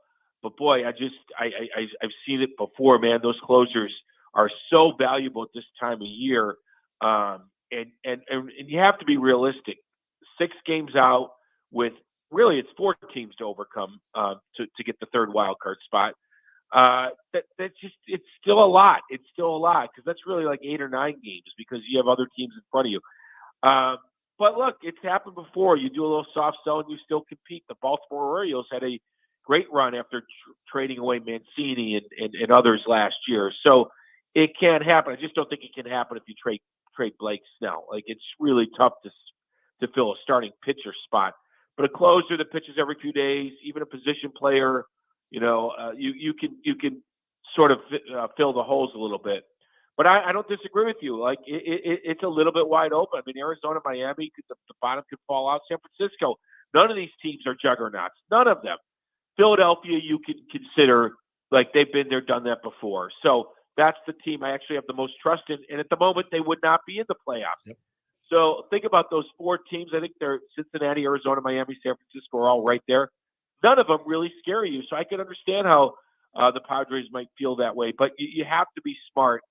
And they unloaded their farm system in the last few years. I just would not stand pat if I'm AJ Preller. But that's my head talking. My heart and my owner might feel differently. Well, another team well, Jesse Rogers, the Chicago White Sox, seemingly every year, poised to make a run. The division is so weak. I mean, it's got to be frustrating for White Sox fans every single year with again, on paper, just like us here. You look at the roster on paper and go, oh yeah, okay, now this is the year it's coming together. It's not. Yeah. You got a lot of prospect or a lot of guys that can get you back some prospect there for the White Sox. Who do you expect to be moved from the Chicago White Sox in the next week? Yeah, there's no doubt Lucas Giolito's gone. That was 2 years in the making, to be honest. He was never going to re-sign. So Lucas Giolito having a good walk year, not a fantastic walk year, but a good walk year should net them a prospect or 2, no doubt. Lance Lynn has some swing and miss left in him. Just don't look at all the underlying numbers. I mean, just don't look at all the numbers, I should say. Lots of home runs, left-handers crush him. So, but you never know. There still might be something left in Lance Lynn's tank. There's some good relievers there. Fireballer, Ronaldo Lopez, Kendall Graveman has veteran experience. Joe Kelly's been around the block. Bunch of those guys. You know, they do need to unclog their position players as well. Gavin Sheets, a lefty, who knows, could be part of a deal. Tim Anderson's the big question mark. Just an awful, awful year. Probably needs a change of scenery. Terrible year defensively, so I'm not sure a contender wants to stick him at shortstop like the Dodgers and take your chances there. Maybe he moves to second base. The Mariners getting terrible production there. So there's some obvious candidates among the pitching staff. The big question mark is can they and will they move Tim Anderson? And if they do that, it really changes the dynamic. I mean, he's been your starting shortstop, all-star, World Baseball Classic guy, but he's been awful. Yeah, I mean, just god awful. Timmy. Yeah, so, very. Yeah, probably have to move him, or at least maybe not even pick up his option if you keep him. But it's the pitchers that will get the most interest and are movable. Like Eloy Jimenez is not really movable. Yohan Moncada not movable. They're too injury prone. So the White Sox are going to break up that pitching staff. Talking to ESPN MLB insider Jesse Rogers, 1 week ahead of baseball's trade deadline. And Jesse, kind of like the Padres, with the Angels, it almost feels like every other day it kind of swings. Like, oh, wait, they won a game. They're going to keep Shohei. Oh, they lost a game. They're going to trade him. What do you kind of anticipate happening and unfolding over the next week when it comes to Shohei Ohtani? Yeah, it feels like the Angels and the Chicago Cubs are in the same category in the sense that, and probably the Padres as well. The front offices of these teams want every reason not to sell. Okay, the Angels. I was talking to a GM the other day, and I wrote this for ESPN.com. Every situation is different, and in the Angels' case, the smart move would certainly be to trade him, but they haven't been in the playoffs in 10 years, and that changes the dynamic. If this was the Yankees, or just pick a team that's always in it, every year, and you had that 1 year where you have to step back and trade a guy because he's going to be that makes sense, a 1 year step back. But the Angels have been in a 10-year step back, so they want every reason to keep him. The Cubs are in a similar spot. They made the playoffs in 2020, but they've been 2 years of selling off. They want every reason to keep Cody Bellinger. Now the Padres, a little different. They've been building. They made the playoffs last year. They went pretty far. They probably don't want a 1 year step back, but it might be prudent. But they're probably trying to find every reason not to move the guys we talked about. So it really comes down to, like I said before, your head versus your heart. What's smart versus what's sort of emotional. We haven't made the playoffs in 10 years. Just making it would be enough. Where I think the Padres just making it isn't enough. And so you have to, I talked to GM as well, you have to measure getting in versus how far you can go. In the Angels' case, just getting in would be enough to satisfy probably a lot of people out there, maybe even satisfy Ohtani to stay. So I think for all those reasons, the little resurgence they've had, they're probably going to stand pat, not trade him. I think it's probably a mistake. They're not that good. Maybe when Trout gets back, it's the boost they need late in the year. But I think they're going to stick. And I think the little resurgence after the All-Star break made the difference. If you asked me a week ago, I would have said he's moving. But now that they're over 500, again, another week will determine a lot. I think they're going to stick either way. It's going to be, everyone's saying that this trade deadline is going to be slow. And then I saw reports, Ken Rosenthal said, well, let's tap the brakes on that. I can't imagine it's not going to be filled with a flurry of moves. And listen, we were talking about the Braves, and I don't think, we all saw what happened last year in the playoffs, Jesse. Winning a ton of games in the regular season really doesn't mean much. Running away with the division really doesn't mean much. You saw the Padres take out the Mets and then the Dodgers and eventually run into the red hot Phillies. But I feel like there are teams, if they get in, I feel like the Padres could be one of them. I know I'm stupid for saying it, but I feel like if they could just get to the dance, there is damage to be done there. It's certainly possible with that roster, but eventually you are who you are, right? Right. Yeah. 4 months of underachieving baseball. Look, you can stick. There's no guarantee with these prospects. We could have this debate all day long. Do you make the best of a bad situation, or do you stick it out after 4 bad months for 2 more bad months with the hope that you pull a Cardinals in 21 where they won 17 in a row? But that only got them to the playoffs. It's such a fine line. Here's the other thing: 4 rounds, right? Again, every situation is different. The Padres, if they sneak in and lose in the first round, and they lose Hader and they lose Snell for nothing, no one's going to be happy out there. No one. Because once you make the playoffs, the next year you got, especially as far as you got last year. So it's all about context and all these things. I was talking to a GM. There's playoff odds to get in, and then there's World Series odds. They could be very different for a team, especially you talk about teams in the AL and NL Central. So no one knows what the right answer is because nobody has a crystal ball. But I know that GMs are good at taking emotion out of it. And that's the biggest thing you have to do here, and maximizing your situation. I know we're probably out of time. Here's my final thought. Like, if you're going to have a losing summer, you need to win somewhere along the way, and you can win on July 31st. You can make a winning move on July 31st. Now, there's no guarantee it's a losing summer for the Padres because we don't know what August and September are like. But, man, it's been 4 mediocre months. So that's why I say maybe the soft sell is the best thing. Win something come next Tuesday or Monday. Chalk up a dub. And then if the season's not over, the season's not over, keep playing. That's where maybe you trade Hader and not Snell. If you're trying to thread that needle, that would be my advice because you'll never get more for Josh Hader than right now. Good call. I mean, 0.97 ERA. relievers at the deadline. I mean, they're valuable. So that'd be my suggestion. But nobody has a crystal ball, guys. There's no easy answer here. But man, you've been 5 games under forever. Where's the light at the end of the tunnel here? It doesn't feel good, even if you had a crystal ball and said there's a run in. You just don't know that right now. You just don't know that. Schedule's brutal, by the way, in August. Absolutely brutal too. So I know, but when they play the bad teams is when they lose. So it doesn't make any sense. Hey, I mean, Jesse, we are out of time, but if you want to stick around for the next 2 hours, we'd be happy to have you. No, I'm just kidding. We'll let you go, and always appreciate it. Thank you so much. You got it, guys. Be well. Jesse Rogers, ESPN, on our Premier Chevrolet of Carlsbad fan hotline. Save money the right way with Premier Chevrolet of Carlsbad. Visit them today in the Carlsbad Auto Mall. Chevrolet, find new roads. Here's why I agree with Jesse.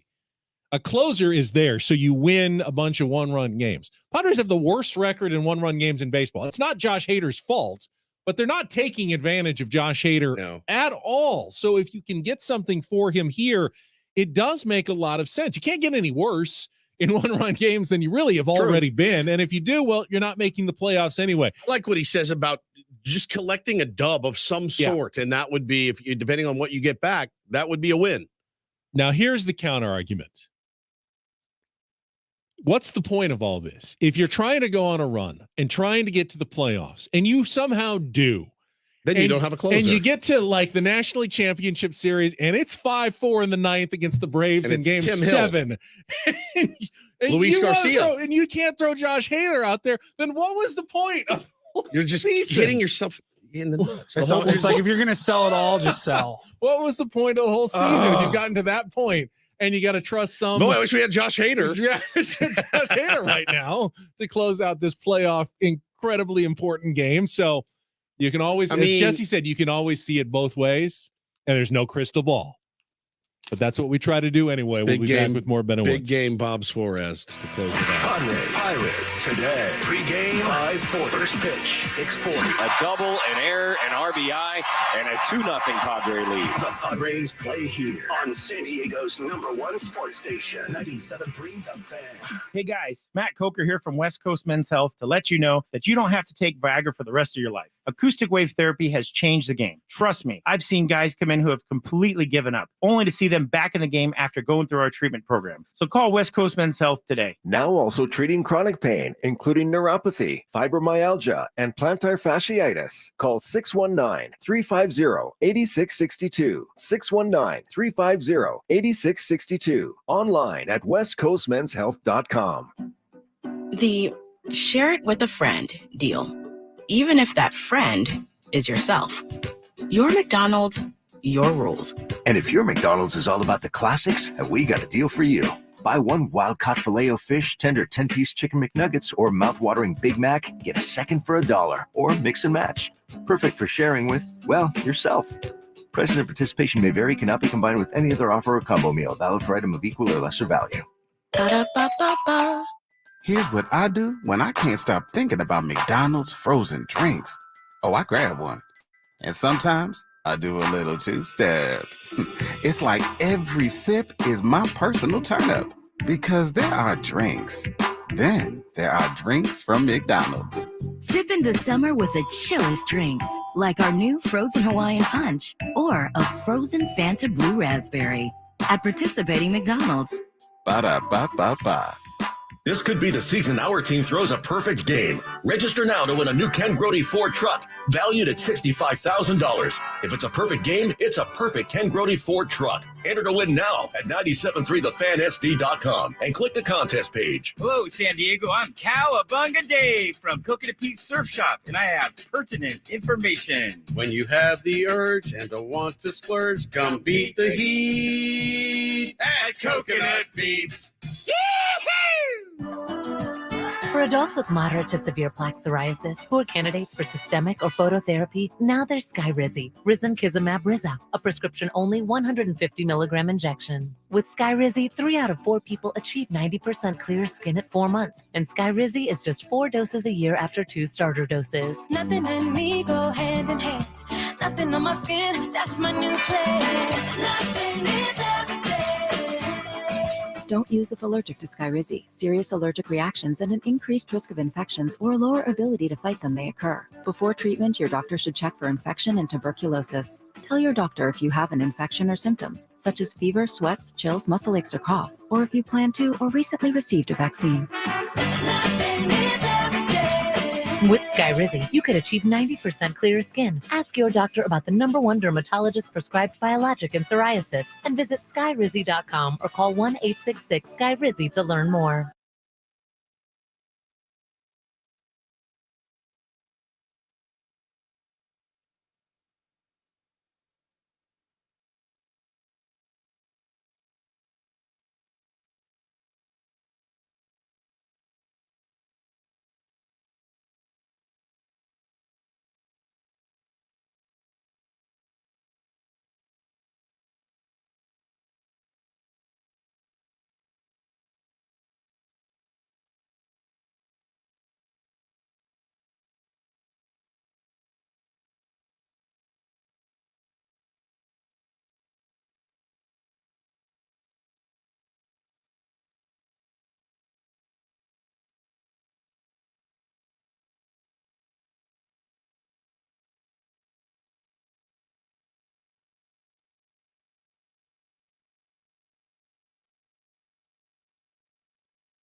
All right, we are halfway home on a Tuesday. I'm surprised. Yesterday's show kind of dragged for me, and that's with 3 games to talk about. Today's flying by. Jesse Rogers from ESPN did a great job, so dialed in on the world of trades. I'm trying to take the emotion out of it. I love the trade deadline. I mean, not just because, we're here and cover this baseball team. It's just I've always just enjoyed it. I think it's wild when because you live in San Diego. Well, that, and I just always have. No, I've always enjoyed the trade deadline, seeing guys in new uniforms. It's always an exciting time around here. Certainly this year certainly could be different.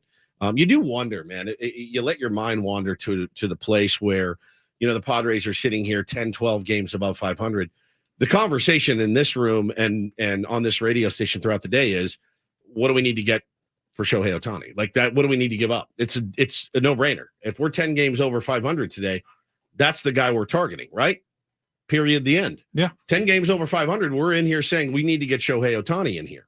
Certainly fills everything that the Padres probably need. Hey, but by the way, it fills everything that every team probably needs. Every team. Well, even more Shohei so for the Ohtani. Padres, though, who badly need a left-handed designated hitter and one more starting pitcher. 100%. And he's the only guy in history who really fills both roles. Correct. Like, what are the Braves going to do at the trade deadline? Or are they just this is our squad? No, they're already making moves. They got Pierce Johnson. They added 2 arms yesterday, and neither of which having a great season. But I like the Braves going to make a big splash. I like the moves, though. I like hey, our bullpen is decimated right now. We need the help. I'm not waiting another week. Let's get this done now. Let's get these guys, ready and ingrained in the Atlanta Braves way of playing baseball, and try to bolster this bullpen a little bit. And a change of scenery for both guys could be spectacular. Probably none more than Pierce Johnson. I think Pierce Johnson's very happy to not be pitching in Colorado anymore, even though he's a Denver kid.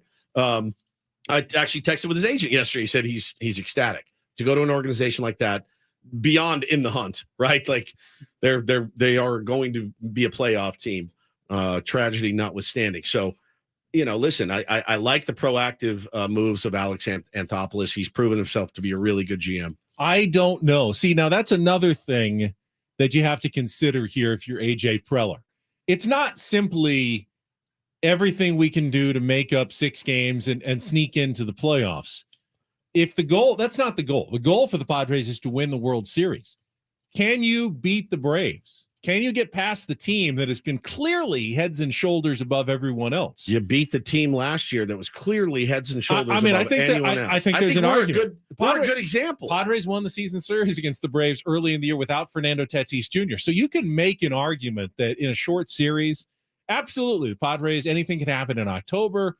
Absolutely, you can do it. But if you are spending, more and more resources chasing after something that the probability is going down and down, that's never smart business to do that. You throw resources at something as you feel like your chances are getting better, which is why I go back to what I said early in the show.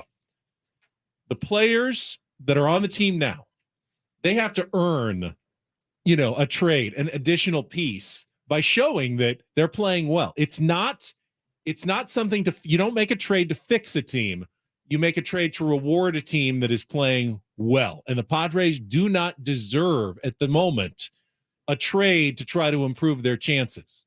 They need to show me something else, that they have earned the trust of AJ Preller, that he feels okay spending some resources to make an additional move. And I'm not talking about, maybe one, low-level bat that goes in and adds to a piece for a single-A guy we've never heard of. I'm talking about if you're going to make a somewhat significant move, you need your players to earn that trust from you. That's fair. Would you believe, I think it was about a week ago, we last looked at the playoff odds. Yeah. And they were sitting at 25%. Yeah. I remember you and I both, Woods, you were like, I'd buy that. Yeah, buy that. It's gone up. Wow. We're 32% chance to that. Well, and that's a function of, as I said, the other having teams. the 3 playoff spots all up for grabs and the other teams coming back. Everyone said, no, man, you're sick. You haven't gone it. You're not making up any ground here. You're hurting your chances. The Padres playoff chances are going up thanks to the other teams right now. 25% a week ago. I would have expected it today. I was waiting for like the 16%. Yeah, me too. chance. Yeah, when it gets down to single digits and whatnot. But again, you're right. You're right, Ben, about earning that cookie is what it is. I mean, it's, hey, let's. But then again, if you can go out and add a piece that can help you even next year, you don't need to earn that. If there's a semi-controllable person on the market that you can make a move for that can help you this year and next year, it's been done before many, many times. So AJ Preller, if we had him on right now and we asked him, you know what he would say? We're always looking for ways to improve the ball club for this season and beyond. That's standard answer. So one of our listeners just tweeted in an interesting thought.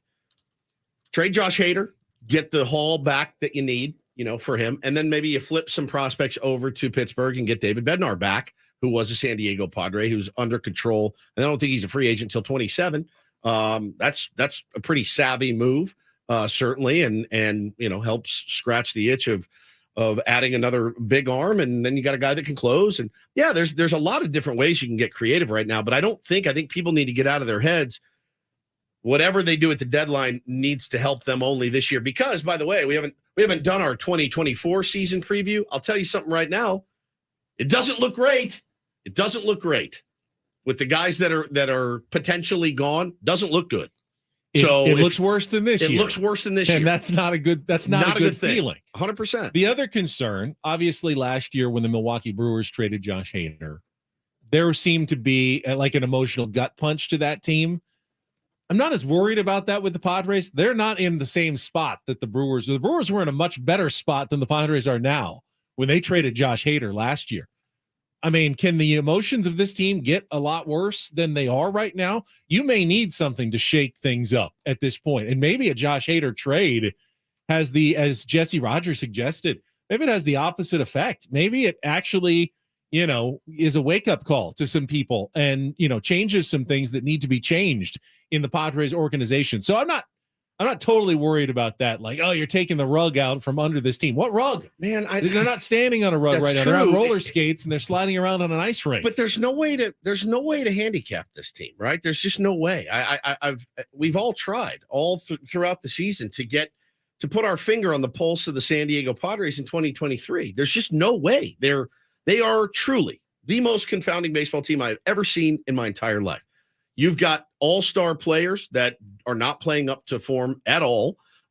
You've got weird, bad baseball decisions being made on the field. You have a bench of Taylor Colway, Matt Batten, and on we go. Matt Carpenter.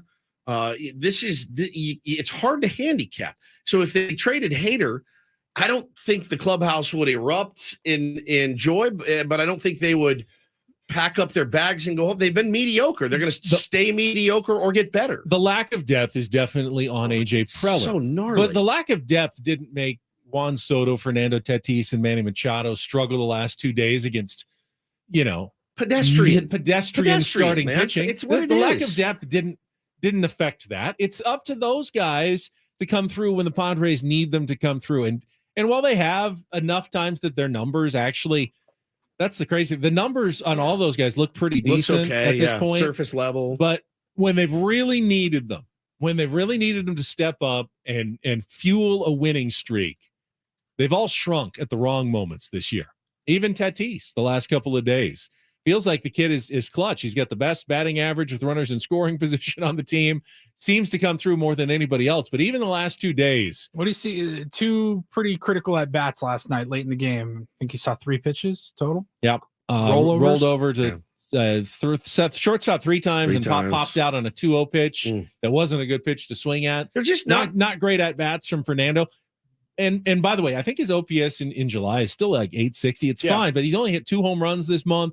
Hasn't played his best baseball when the Padres have needed it, and that has been the story of this season. Not just for him. I'm not singling him out. No, for everybody. But man, I'm telling you, the biggest problem with this team is not being able to. They showed the graphic last night on the broadcast. Not beating teams with below 500. Their record is atrocious. Third worst. Yeah. Better than just like the A's and the Royals. Yeah, pretty much. Against teams that are under 500. It was A's, Royals, Padres, Mets, and you're like, that's not the company you want to be in. I mean, is that just a lack of? Is that reading your own press clippings? Is it just taking your opponent too lightly? I don't know what it is. Do other teams struggle against no-name guys making their 4th big league start? How about their, I don't follow Paulie, how other about their teams second? as much. How about their second big league start, like we saw last night?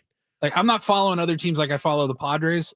I'm genuinely asking. Did It's the a Braves thing. go up against the guy making his 4th career start? He's 1-3 with a 9 ERA, and he just goes out there and looks like freaking Nolan Ryan. It's happened a bunch. But why does it happen to the Padres? It seems like every week. It's happened for the Padres. I remember back in the day when Rodrigo Lopez would come up and first 2 starts, world beater, and then they figure him out. And, it happens the other way too. Not a lot this year. I mean, Jackson Wolf. He gave up kind of helped runs, a little bit. but, Jackson Wolf, a little bit of surprise. Hadn't seen his funky delivery. Probably helped him out against the Detroit Tigers on Saturday for sure. That's what with a loss like that. I mean, I've seen Twitter just like, "Where's our advanced scouting?" And I'm like, I mean, I don't know. I don't know. I'm not in the clubhouse. I don't know what kind of info Manny gets on Quinn Priester. We've been told that they all getting said the that info. they get the info. They get all the info. The players tell us. Bro, if it was me, I'd be like, I don't get any info. That's the reason we suck against these guys. Wasn't my fault. These guys aren't giving me the S I need to win. So I don't know. I just don't know. I'm not in there. I have no idea. So you got to figure it out though. I mean, at some point it's the devil sometimes when you're going up against a guy you've seen a bunch. And you're like, all right, I know how he's going to try to get me out. And then it becomes a chess match. Last night is more like, I'm going to go up there. If I see a pitch I can handle, I'm going to hack it. And boy, they got off to a really, really good start with Ha-Seong Kim muscling that one out of the yard. And we haven't talked about the base running in the 7th from Ha-Seong Kim. And it sucks because he had such a good game. But holy smokes, man. Those are the plays for me that make me want to just run into traffic. They really do. It makes me like. Didn't bother me. How? Juan Soto's at the plate. Great. So you're trying. I like the aggressiveness.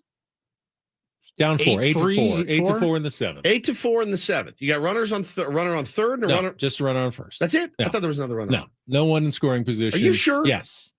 Just Ha-Seong Kim on 1st. I didn't mind the aggressiveness. Of course, it looks better if he's safe, but otherwise, I mean, like you can always make the argument in modern baseball. Anytime you're thrown out on the base paths is a mistake because everybody hits home runs and you're costing your team potentially a 2-run home run. But in that situation, you're trying to get into a position where a single at least scores 1 run. Now, if it's the 9th inning, you don't go. You need 4 runs. That 1 run doesn't mean anything. In the 7th inning, though, you still want to play some aggressive baseball. I can defend the decision. You cannot get thrown out, but I can defend if you think fine with you going. If you think you're going to make it for sure, I can defend going. Yes, of course. Obviously, hindsight, bad move. He didn't make it. He didn't out. You don't run yourself into an out with Juan Soto at the dish, and then Manny Machado behind him down 4 runs. You just don't. Juan Soto hits a 2.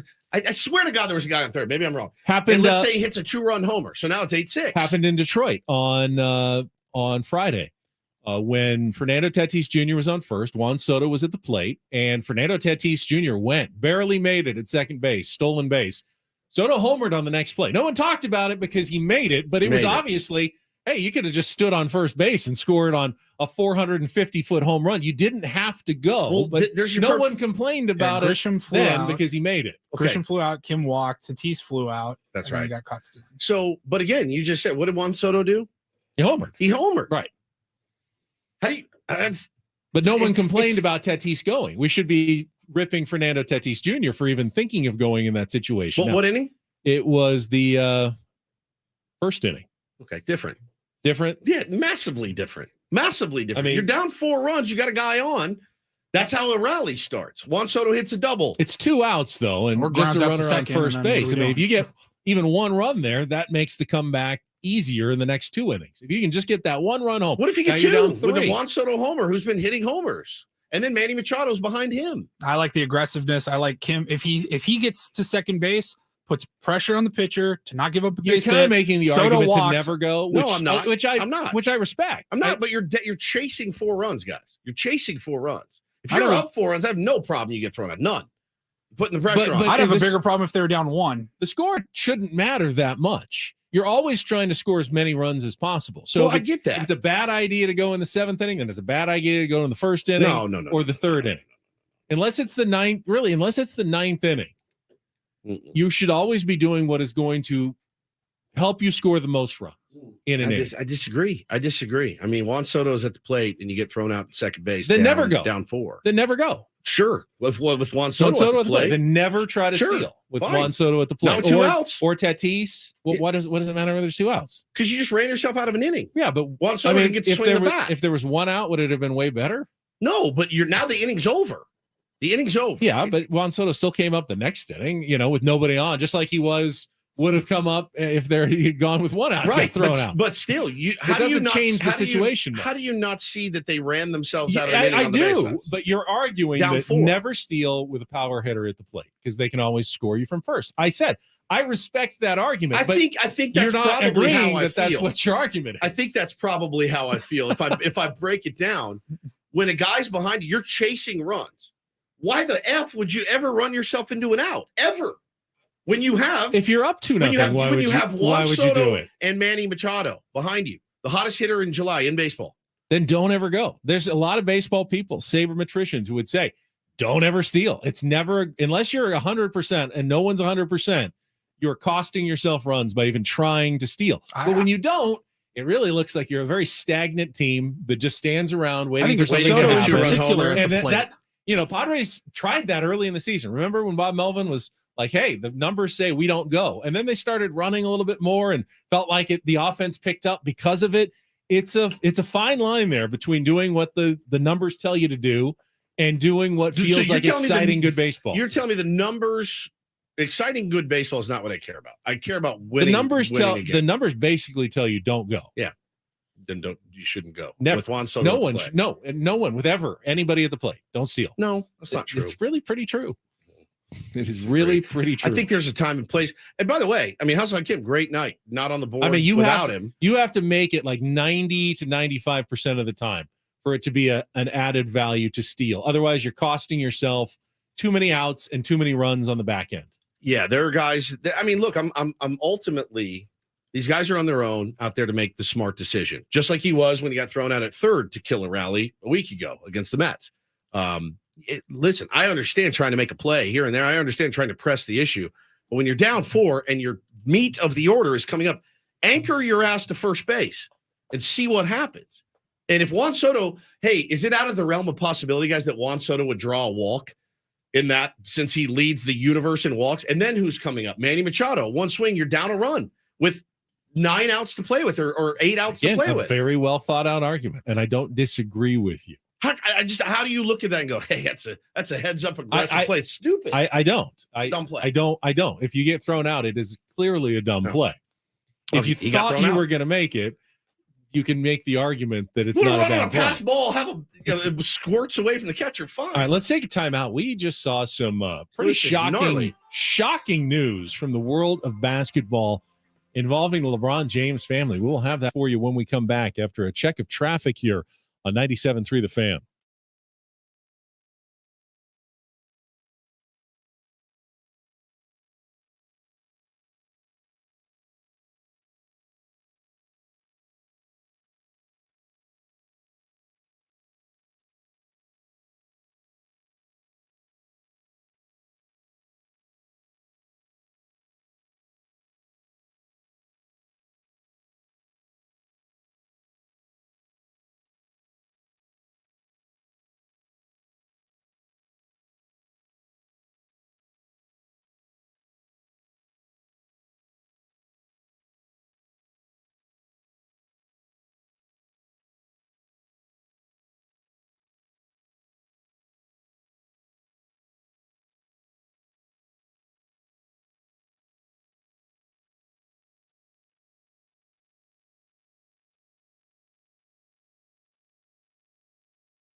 A real sobering stunner while we were talking with Jesse Rogers and discussing the Padres. The breaking news from Shams Charania, USC All-American Bronny James collapsed on the court yesterday and had a cardiac arrest. He's taken to the hospital and is now in stable condition, no longer in the ICU. Statement was released. James' family asking for privacy. We'll update the media when there's more information. LeBron and Savannah wish to publicly send their deepest thanks and appreciation to the USC medical and athletic staff for their incredible work and dedication to the safety of their athletes. So freshman at USC, probably, early in his practicing, getting ready for his maybe one and only season that he was expecting to be in college basketball, and suffers a heart attack, cardiac arrest while working out. That is an absolute terrifying stunner this morning from the world of basketball and the biggest name in basketball. That is absolutely horrific, man. Obviously, good thoughts are with him, his family. That is no father ever wants to get that text, I'm sure. Just terrible. What the heck, man? That's awful. How do you even, where do we go from here? I mean, I guess good sign that he's not in the ICU anymore, if there's anything you can read into that. Otherwise, we don't have any other information. I have no idea. I mean, we've seen it. One of the things I remember vividly growing up is Hank Gathers. Oh, yeah. Passing away. Loyola Marymount, the story, and Bo Kimball, and them going on that run then in the NCAA tournament. But just the shocking, an athlete in his prime. It does happen. It has happened, every once in a while. Just you never know what condition someone might have, congenital. It does occur, and it has occurred, and it's rare, but it does happen. And when it's someone that we've all heard of and are following very closely, it's even scarier here for everybody. So obviously, we echo those best sentiments and wishes to the LeBron James family and to Bronny James for a quick recovery, and hopefully he will be able to continue his basketball career. I guess they'll have to figure out what caused it first, and see whether, if DeMar Hamlin can come back and play football. Yeah, for sure. Not going to say anything's impossible going forward for Bronny James, but I'm sure that family is just as tough as it can be right now, just waiting and praying and hoping. No doubt about it.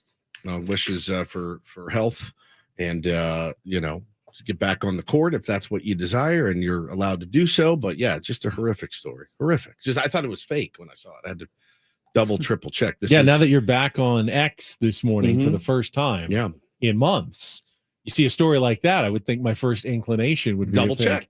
Oh, is that Shams Charania or someone? One of those different fake accounts that's trying to fool people. But no, that's it. It's a real story this morning. Real deal, buddy. Yikes. Puts everything in perspective a little bit. It does. I'm glad this was a short segment. I have, can I tell a nice story? Sure. We have 2 minutes here before nice stories. Jesse Agler's going to join us at the bottom of the hour. So last night at Channel 10, I need to give a shout out to my colleagues. So, we have news from like 4:00 until 6:30 every night, 2.5 straight hours. At about 5:15 last night, the power went out to our control room, our main control room that is currently running a live newscast. Kimberly Hunt's on talking to a guest, and all of a sudden I'm watching on, my monitor in my office. Did you guys download the PSPS app from SDG&E.com? And all of a sudden, just quickly kind of cuts to commercial a little abruptly. So that's weird. What happened? Well, behind the scenes, the control room where they're doing all the switches and dials, where they're switching all the cameras, running the prompter, the tapes, everything, it all goes down. And they've got moments to react. This was amazing. So everyone just ran into high gear. They switched to like a backup room, different places. Kimberly started ad-libbing, no prompter. Wow. The floor director had to like pick up her cell phone and start calling to the back because the radios are a little walkie-talkie communication. That was out. Everything was out. So they had to improvise, essentially. They were back on by the end of the commercial break. They made it through all the way through the show. I don't think anyone watching really probably would have noticed a difference of what they put on. The engineers jumped to it, started fixing whatever caused the power break, interruption. By the time we got to about the 6:00 show when I was on, I had to move to a different location because the cameras were frozen. So I had to stand in a different place because they couldn't move the cameras around. They were kind of stuck in position. But I got on, everything went okay. And by 7, everything was working perfectly again. Amazing work that you will never see or never hear about behind the scenes. People who know how to do their jobs, jumping into action, performing under pressure. It was really cool, and very proud of the people I worked with last night for pulling that off. You would have seen me in my car. I would have said, well, that's it for me. Remember when that day's over. Yep. Remember when it would cut out at the Corona Cave, and I was like, we're going home. I'm not going to sit here and have this thing drop every 8 minutes. And I panicked.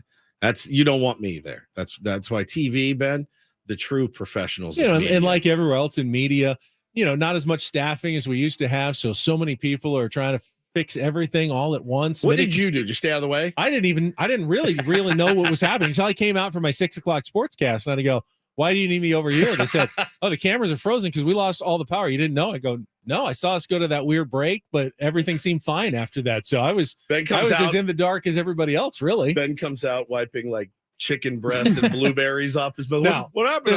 There's nothing I could have done to fix anything. Yeah, stay out of the way. I have no idea how any of the electronic equipment works. I'm not an engineer, so yeah, I did my part by just staying out of everybody's way. Always the best move. All right, we'll come back. Jesse Agler will join us. It's an Incorporator Tuesday. Sure, he has some thoughts as well on this baffling baseball team that we call our own. That's coming up next with Ben and Woods on San Diego's #1 sports station, 97.3 The Fan.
Want to stay connected with Ben and Woods all week long? Give us a follow in the Odyssey app for easy access to clips, show reminders, and more. Simply download the Odyssey app. Follow Ben and Woods to listen to us no matter where you are. You don't want to miss our weekly interview with Jesse Agler, the voice of the Padres. We usually do that Tuesdays around 8:35 to 8:40, which is right now. So Jesse's going to join us after this check of traffic on 97.3 The Fan. From the premier Buick GMC of Carlsbad Traffic Center, part of the Premier Auto family, here's Kelly Denick. Getting reports of a dump truck that has spun out northbound side of the 805 near Palm Avenue. It's blocking the 2 left lanes. Also traveling on westbound 905 before the 805. Some debris reported in the middle lanes. And a hit-and-run crash eastbound 8 near Waring Road, not showing if lanes are blocked. I'm Kelly Danick, with Ben and Woods, San Diego's #1 sports station, 97.3 The Fan. All right, let's go out to our Premier Chevrolet of Carlsbad fan hotline. He is finally home after a very long and arduous road trip to 3 cities on the East Coast. Jesse Agler is with us here on 97.3 The Fan. Welcome back to San Diego, Jesse. I wish the Padres had a nicer, warmer welcome for everybody last night. Yeah, a lot of slum gum out there last night, Jesse. We were stepping in the slum gum again. Slum gum everywhere. Yeah, I got to clean the bottoms of my shoes pretty good here. There's just honeycomb and leftover bee parts all over your feet. How are you, buddy? I'm doing okay. Like you said, it was a really, really long trip. The Philly portion in particular with the doubleheader and then the rain delay the next day. But I think the good thing was it was so long of a trip that by the time we left Detroit and came home on Sunday night, I had already kind of forgotten all about Philadelphia. Like, it felt so long ago that it was almost like disconnected from Toronto and Detroit. Yeah. So maybe in a weird way that was. Well, the Padres will give you something new to want to forget about, very quickly. As you'll hopefully be forgetting about the Pittsburgh series in a few days, Jesse. It's it's weird right now. It's really weird right now. I think in the bottom of the 9th inning last night, Tony and I were not trying to put a bow on it because I don't think you can put a bow on something like this, but the word confounding came out of my mouth. And I don't know that, we talk about the incorporator. I don't know that that's a word that I had ever thrown out before. I mean, baseball will give us plenty of mystery. Don't get me wrong. I mean, we love that about the sport, right? That's one of the things that I think makes it so fun to follow, is that you really have no idea what's coming on any given day. And one of the things I like to say is, this game, anytime you think you've figured something out about it, it'll smack you in the face and remind you that you don't know anything. But very rarely have I felt truly confounded. And then after the Sunday game in Detroit, the game last night, I mean, that was the word that came out of my mouth. And look, it's not a defeatist thing to say. Like, I actually think this team is in an okay position considering how poorly they've played for most of the year. We got to keep reminding ourselves there's an awful lot of playoff opportunity that is sitting out there with this expanded postseason format. But, that's not what anybody expected against Faedo and Priester. It just isn't, over those 2 games. And then you throw the Darvish wrinkle in there yesterday. And that's just a reminder of how, again, this game, every time you think you know something, will remind you know nothing at all. Yeah, 100%. It makes our job tough, makes your job tough. But certainly, I mean, at the end of the day, we get to cover baseball, and that's ultimately a very good thing. Talking to our pal Jesse Agler here on Ben and Woods. Speaking of Darvish, that was uncharacteristic of you, obviously, and had a good start out the time before. What were you seeing, and what were you and Tony talking about? I mean, it just looked. They were on everything. They were absolutely on everything, barreling balls from Jump Street last night, Jesse. I mean, Tony was on it, I think, probably in the top of the 2nd inning. He just couldn't command his breaking stuff, particularly the slider and the sweeper. And it was even becoming obvious to me. And when something like that is obvious to me, you better believe it's obvious to Carlos Santana and Brian Reynolds. And so, and he kept going to it. He kept trying to figure it out, it looked like, because he's Yu Darvish. Yeah. And for his entire life, he's been able to figure it out. It was a really weird one. I certainly chalk it up to something of an anomaly. I mean, we've never seen, we've seen him struggle before, sure, but not really in that way where he just had no command of his breaking stuff. And he lives off of his breaking stuff. I mean, as much as maybe anybody in baseball, even with everybody throwing more breaking stuff, Darvish throws even more than most guys do and really relies on it to set up the other things. So, it just wasn't happening for him last night. He kept trying to figure it out, and it just never clicked into place for him. So it kind of feels like a one-off thing. He had a weird one last year early on in the season in San Francisco. It was cold. It was windy. He got knocked around really good. And you kind of knew as it was happening, like, all right, this is just one of those nights. I had the very same feeling yesterday. And then, we kind of looked at each other in the fourth or the fifth inning and said, all right, the onus is going to be on the offense to cover for Yu Darvish. He's covered for them many, many times over the last couple of years. And Ha-Seong Kim, did what he could. But for the most part, outside of that, there just wasn't much happening offensively. This is a team that should be able to erase a deficit like that, particularly against a bullpen like that.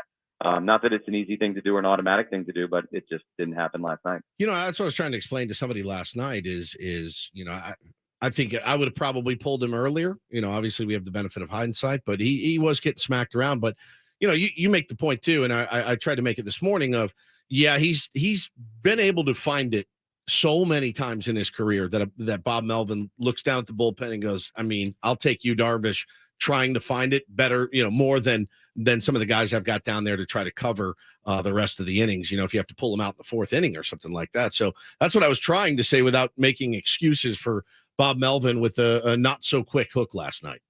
Yeah, I don't know that many managers, if any, would have had a quick hook for him last night. Again, clearly something was off, but this is a guy, as much as almost anybody in baseball, that you trust to figure it out. And it was weird that he didn't. It was unusual that he didn't. And I don't say this to speak poorly of Pedro Avila or, anybody else out there who is maybe going to be able to give him multiple innings. But like you said, you're probably going to stick with Yu Darvish, one of the best pitchers of his generation, trying to figure it out again against the Pirates, who aren't exactly a powerhouse, than you are against a guy who's only thrown a couple of big league innings this year. Jesse, let's talk about something positive. You alluded to it a little bit, but the Big Four has almost become a Big Five now, including Ha-Seong Kim, who, if you look at his numbers now, he is having a remarkable season. And the only thing that you could say really before the last few weeks was, well, he just doesn't have the power necessarily to be an elite Major League Baseball player. He now has 14 home runs. His OPS is over 800. He leads the team in B-WAR, might be the defensive best player in all of baseball defensively. He's walking. He's getting on base. He's doing it from the leadoff spot. My question, because obviously that's all great, do you see this as being sustainable? Is this the Ha-Seong Kim, give or take, that we can probably expect going forward? And should the Padres start thinking about, locking another player up long term? I don't know. It certainly appears to me that he has taken a very significant step forward this year. Now, look, I think last year, 22, he did take a step forward from 21, raised his batting average about 50 points, hit a couple more homers, hit a bunch more doubles. And it was like, okay, there was a step forward last year, but there were still some deficiencies, particularly against velocity, big fastballs. He was still really, really struggling last year.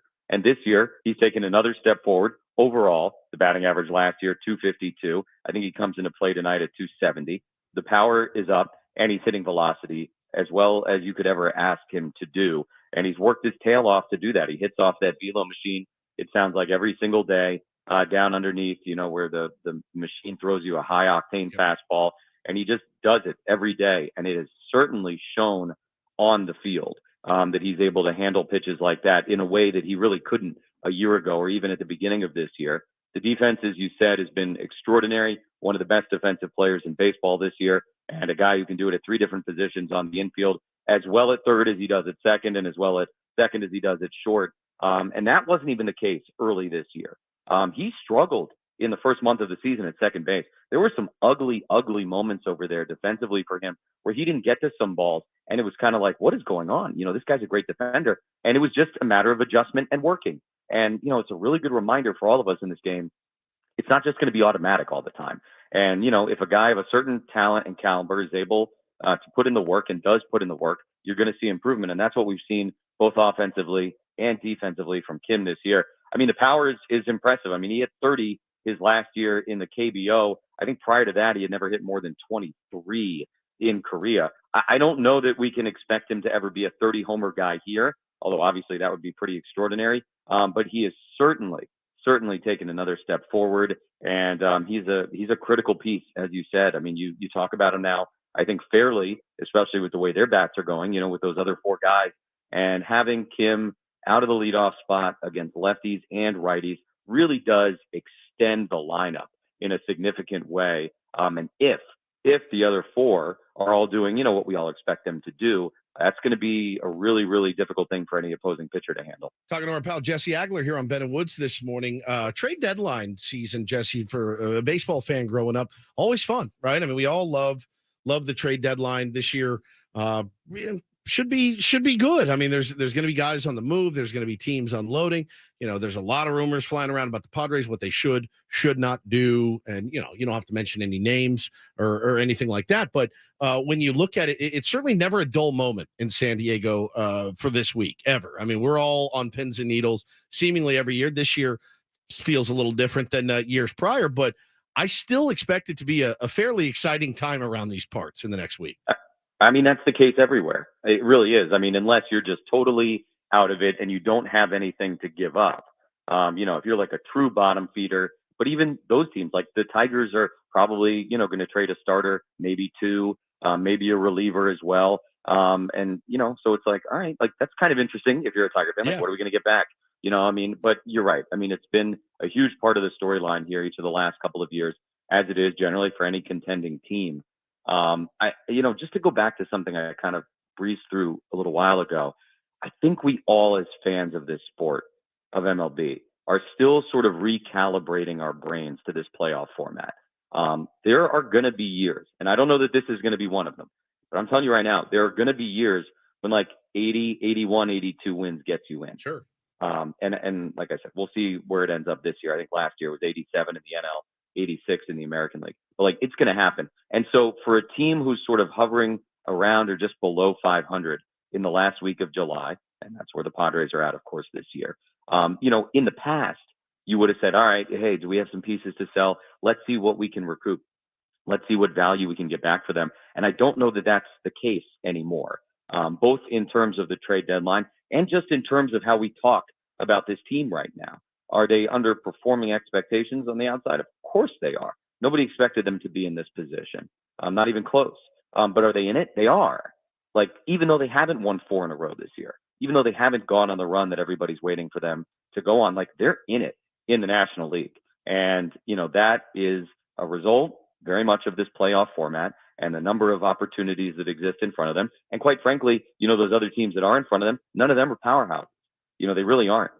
So I think, as it comes to the trade deadline, as it comes to the way we talk about this team and where they're at, we have to still sort of remind ourselves on a fairly regular basis that this is not the same as when there was one wild card. Yeah. Or certainly from before the wild card era. I mean, it is wild, wild west out there right now. And that's frankly exactly, I think, what Major League Baseball wanted. Very good points from Jesse Agler. And wouldn't it be very Padres for them to come back and win the last 2 games and take this series and get us all hyped up again? Only, you can't keep breaking our hearts unless you keep giving us hope as well. So hopefully the hope comes again over these next 2 days. I will turn things over to Woods right now because it is time to play the Incorporator. This, I have no idea how to pronounce the word. None whatsoever. I sent it to Paulie to load. Pretty easy. Once I saw the definition, I went, oh, we've got one of these guys on our team. Jesse will have no problem with this, but it'll be really fun to hear you say this word. Triskaidekaphobia. Triskaidekaphobia. I thought it was triskaidekaphobia. It's the fear of the number 13, right? Triskaidekaphobia. Triskaidekaphobia. Why are you going against what the lady is saying? I don't think the lady is saying it right. I think I know better than the lady. Triskaidekaphobia. I think I know better than Google. Yeah. Triskaidekaphobia. Triskaidekaphobia. I've always heard triskaidekaphobia. Okay, either Triskaidekaphobia. Close, yeah. Triskaidekaphobia. Triskaidekaphobia. I'll text it to you because it is a mouthful. Triskaidekaphobia. Yeah, it's an extreme superstition regarding the number 13. Now, we know somebody that does not have an extreme superstition regarding the number 13. Many people do. But Manny Machado clearly does not. Hottest hitter in the month of July in Major League Baseball. I bet when you go on the road, Jesse, and stay in team hotels, you will often get in the elevator and it will skip from floor 12 to number 14 in many of those hotels. because Isn't it's that so ridiculous, by the way? It is. Like when That's you really think absolutely about it. absurd. Because if you're on the That- 14th floor, you're really on the 13th Correct. floor, no matter what Exactly. they say. Correct. It's still the You can get 13th rid of floor. the button in the elevator. It is still, if you count the floors, if you get the blueprints out. Yes, it's there would be still You think, there. 13 you think floors. the ghost cares what the button in the elevator comes to says? haunt He the just goes building. straight to the 13th No, he comes floor. to haunt the building. He goes, oh, They don't have a They're on 13 in to the me. elevator. they got me. Do you, real quick, before we let you go, and have fun working that one in tonight, Jesse? Well, yeah, G-Man Choi, by the way, hopefully he plays because he's a big ghost guy. He's had a lot of ghost issues. for Oh, the Pirates. yes, he has. So, yeah, he's That's one of the right. big ghost guys. Do you forget your room number like Bob Melvin does when you're on the road? Oh, he told us, last week, by the time you get to the end of a long road trip, He's got no idea. he's got no idea what his room number is anymore. So I have a system because, yes, of course you forget what room you're in. So I just put it in the notes in my app. Yep. Like in my phone. He keeps that little tiny He keeps the folder that the packet. key comes They in, have a that they packet. write it in, so Yeah. he never goes anywhere without the little folder. So if you found his wallet, you could go break in his Yeah. room because it's got his room number right there. Thank you, buddy. Have a great call tonight. I know you will. Yeah, all right, guys. Take it easy. All right, buddy. Jesse Agler on our Premier Chevrolet of Carlsbad fan hotline. Save money the right way with Premier Chevrolet of Carlsbad. Visit them today in the Carlsbad Auto Mall. Chevrolet, find new roads. I'm shocked, like you guys, to find out that Jesse Agler has a system. Right. So, he never makes a mistake. I love that, Goes man. right into the notes app Yep. of his phone. I What, love that, what man. hotel room number he is staying in. I'll often take a picture. That's one thing I will do. I will also where I park, I will take a picture of where I park because your boy has walked around many a parking lot hitting that panic button on my phone, Where is on it? my fob because I didn't know where my car was. So I will now take a picture of where I'm parked. It's good. It's a good bit. It rarely happens to me, but when it does, it's the worst feeling. Mm-hmm. Where is my car? Yeah. Did it get stolen? Am I crazy? No. Where is it? Triskaidekaphobia. All right, Paulie's got a Reindl report coming up. Our final hour of Ben and Woods is ahead. Saquon Barkley, wouldn't call him a big winner necessarily in the running back game of the NFL, but there is some news. Get to that and more coming up next on 97 Through the Fan.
Got a very angry hillbilly coming up in the Reindl Report today. Very, very incensed hillbilly. Can't wait for that story.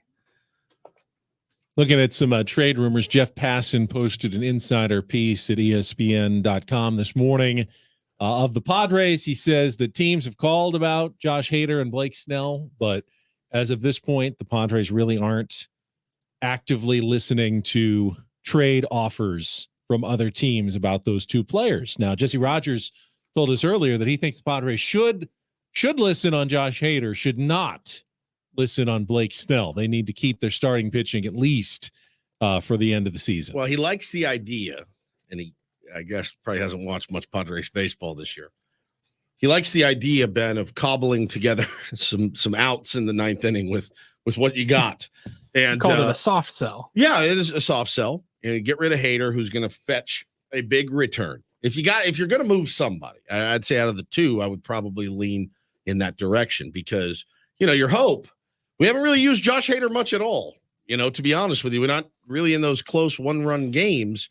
So your idea that you get a bunch of prospects back for him, maybe even somebody that can help you now in the bullpen or a bat or something, and then maybe you blow out teams and use Robert Suarez in the ninth if you need him, which is kind of why. I also think his numbers are almost better than he's pitched. I mean, a 0.97 ERA.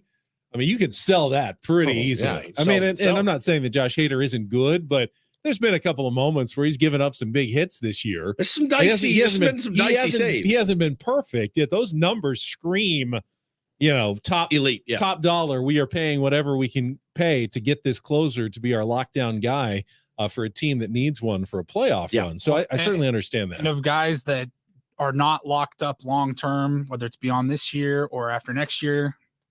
Josh Hader, Blake Snell, Juan Soto. We talked about Ha-Seong Kim. Like, where does Hader rank on that list of guys that you would want to sign to a long-term deal?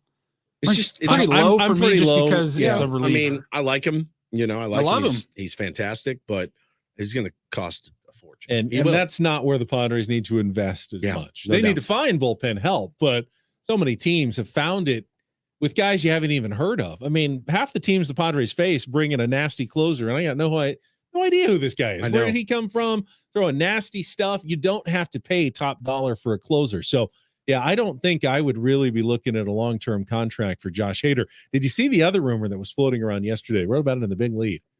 Nolan Arenado to the Dodgers. Oh, yes.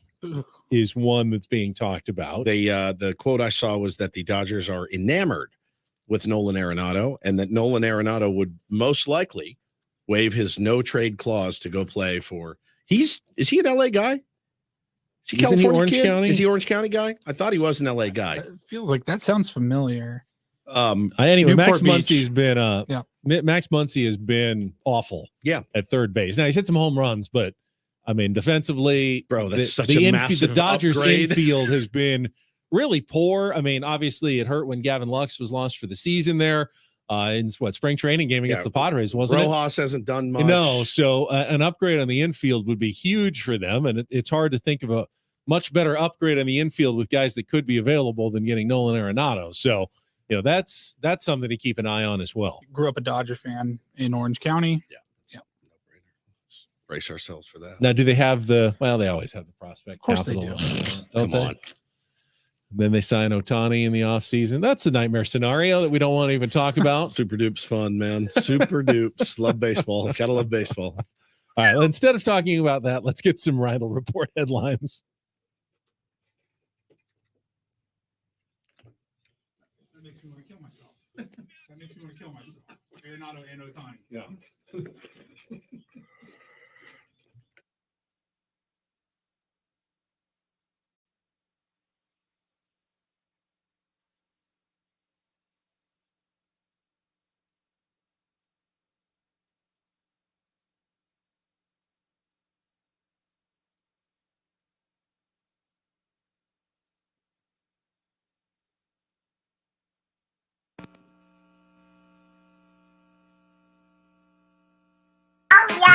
All right, lay it on us. All right, gentlemen, some contract talks here, some news this morning. We'll start in the NFL. We talked about the running backs yesterday.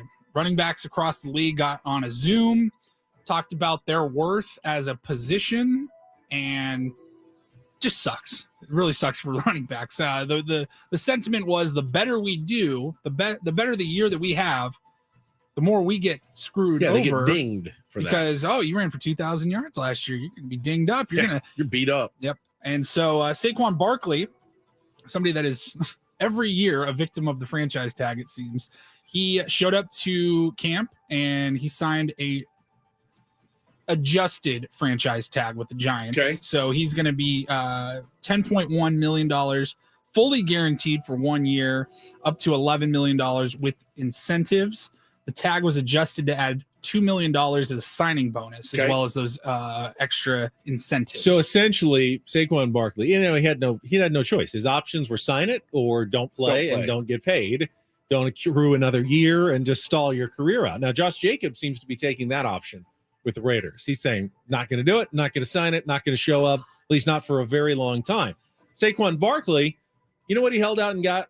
He got $900,000 that he can make in incentives extra if he has a pretty phenomenal season, like 1,350 yards rushing, like 65 receptions or something. You're saying he crossed the picket line, basically. Well, I mean, $900,000 in incentives includes an equal amount paid for 3 categories: 1,350 yards rushing in a playoff berth, 11 touchdowns, and 65 receptions. All right, so let's say he meets all of those and makes his extra $300,000 per incentive. You know where they're going to go next year? Well, we used you a lot last year. I mean, you had 1,400 yards. We went to the playoffs. That's extra wear and tear. Yeah, we're just gonna franchise you you next year because we're not going to sign you to a long-term deal. We're afraid you're going to break down. It's a no-win situation for these running backs. No win at all. Yeah, if you want a long career in the NFL that gets you really paid. I mean, again, $10 million is $10 million. I get it. He conceded a little bit as well because it does not include a no franchise tag clause, which is what he wanted. So didn't even get that. They can just tag him again next season. Oh my God. The kickers make on average more than running backs now. That's insane. Either way, like you said, $10 million is $10 million. I'm sure Saquon Barkley is happy about that. If Saquon Barkley is happy about that, how do you think Jaylen Brown is feeling? It's real or fake? Jaylen Brown, who is he? He plays for the Celtics. Yes. Very good. Very good. Thank you so much. Glad you looked that up in the last commercial. Yeah, I saw it come across my new X feed. I got X'd. Holy crap. A new record in the NBA. Jaylen Brown and the Celtics agreed to a 5-year Supermax contract extension worth $304 million. I'll ask you basketball lovers, Ben, he's worth that money? I don't really think so, but I mean, you either are a Supermax player or you're not. Yeah. It's weird that the best possible contract in the NBA also describes the most secure prisons in the United States. Supermax. Yeah. It's kind of like it locks you in. Yeah, it does lock you in for many years. Yeah, makes sense. Is it always the best quarterback in the NFL that gets the highest record-breaking deal? No, he's just the next guy up. Yeah. That's how I would kind of compare it. I mean, there's I don't know how many players now in the NBA have the full Supermax deal, but it's way more than you'd think. I mean, it's not just the top 3 or 4 players. It's like there's like a few dozen players now that have the Supermax deal, and he's certainly one of the top 20, 30 players in the NBA. So that's what you get when you are. That's awesome. 30 teams in the NBA? I mean, there's at least 15 guys that are Supermax guys, and it's just kind of how it works. It's insane. Every year during the summer when these NBA contracts come out, you're like, who the hell is who the hell is this guy getting $20 million a year? Just signed for $140 million, but that is the NBA money these days, thanks to all of their TV deals. Well, breaking Padres news for you, Paulie. Miami this from Marlins, your X feed? Yeah, the Miami Marlins have acquired Jose Castillo from our San Diego Padres. They DFA'd him, and we we got back? Nothing. Cash.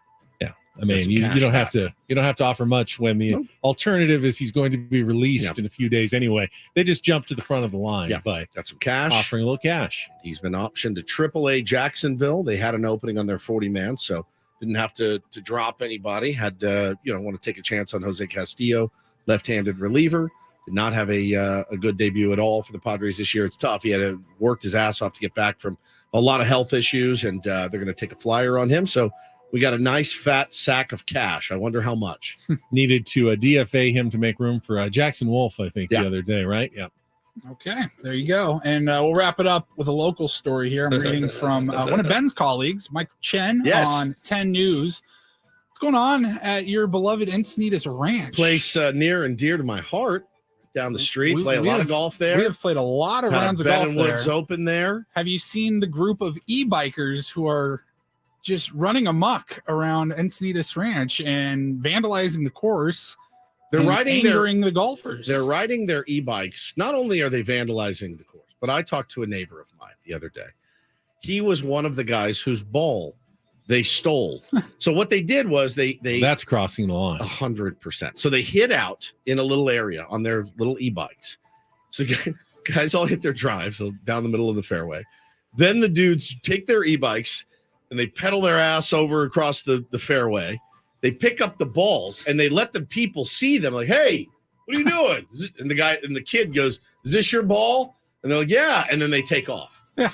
And, you're talking about bunch of old dudes like us. You're not going to go running after a kid for a golf ball. Something I absolutely would have done as a teenager. I would have, yeah, right. But this is where it really crosses the line.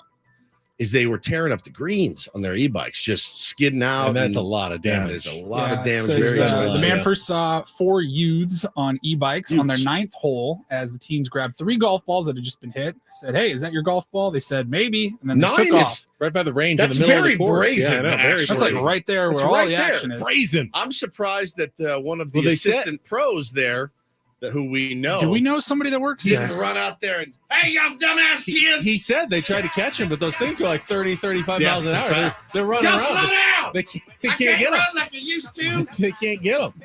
I talked to Foster, our pal, he's assistant pro up there. I go, what the hell's going on with this? He goes, I don't even talk to him about it. Don't even ask me. I can't even talk about it.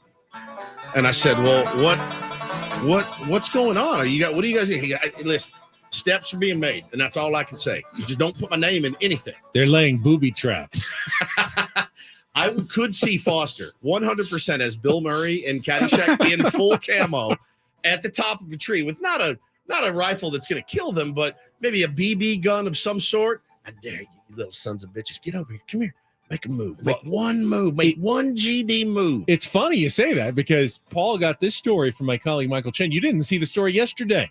Michael Chen had another golf story. So at San Vicente, which is out east of Ramona, way out there, a little older couple was playing, retired couple. They're out there.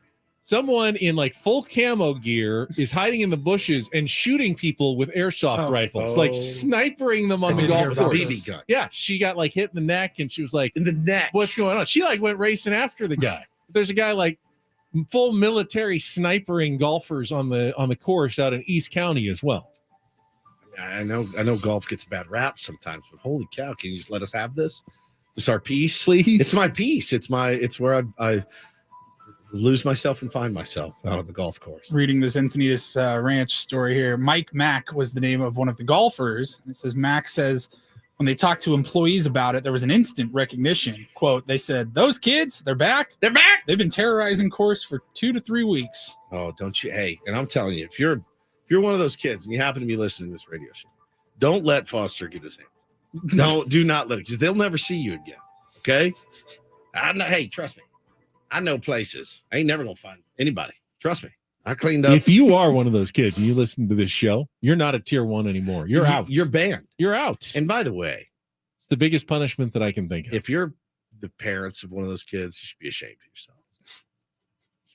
It's even worse though if you don't know you're the parents of one of those No kids, possibly. They're like a mafia around Encinitas. It is like nothing I've ever seen. What do those things run? About $4,000?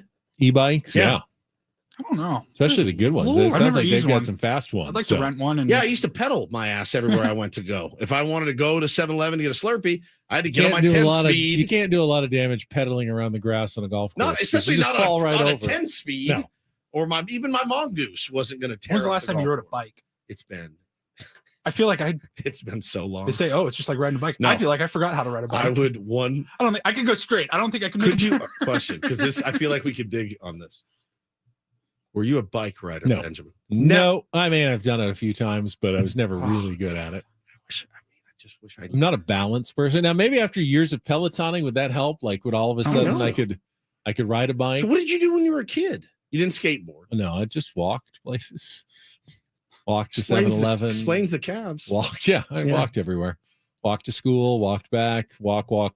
You didn't want to ride a bike. I rode my bike everywhere. Me You too. just dropped Everywhere. I fell a few times and I didn't like that, so we had I a decided BMX not track to near my house. really so pursue me and my that. friends would ride there and go off dirt jumps. Oh, we used to jump everything. off. You know what a tie wall is? Like this big long wooden stake. Like I think I know what you're talking about. And they're big in Texas, and they would separate yards and stuff. We used to ride down the driveway, jump off the tie wall into the backyard, and land, and almost break your neck. Back then too, no helmets, zero. I never wore a helmet on a bike in my life. I didn't even think they had them, except if you were in the Tour de France, you had a helmet. Other than that, if you're just riding your bike around the streets, no helmet. I really didn't like getting injured.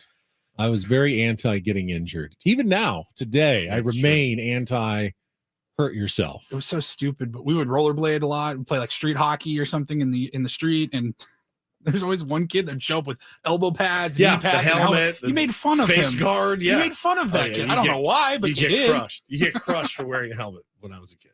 Crushed. It surprised me. I feel like you missed out on a lot of your youth. No, I didn't miss out. He used to actually. You barely survived. He yours. liked to park his. All right, he liked to park your nice, bike. Yeah, here's a good one. Very nice and neat. Johnny says in the YouTube chat, Ben, did you ever scrape your knee as a kid? Let me see these knees. That's a simple question that I think 99.9% of adults. Yeah, I mean, only when I would trip though, like on something and fall while I was walking. There's another one. I think you just need moisturizer. Yeah, I think it's just a little dry. A little dry on the knees. No bike. Got some good news for Woods, I think, here that I just saw on my X feed. We'll get to that coming up. Ben and Woods back after a check of traffic here on 97.3 The Fan.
Adam just walked in and grabbed the Yu Darvish bobblehead and walked out. Didn't say one word.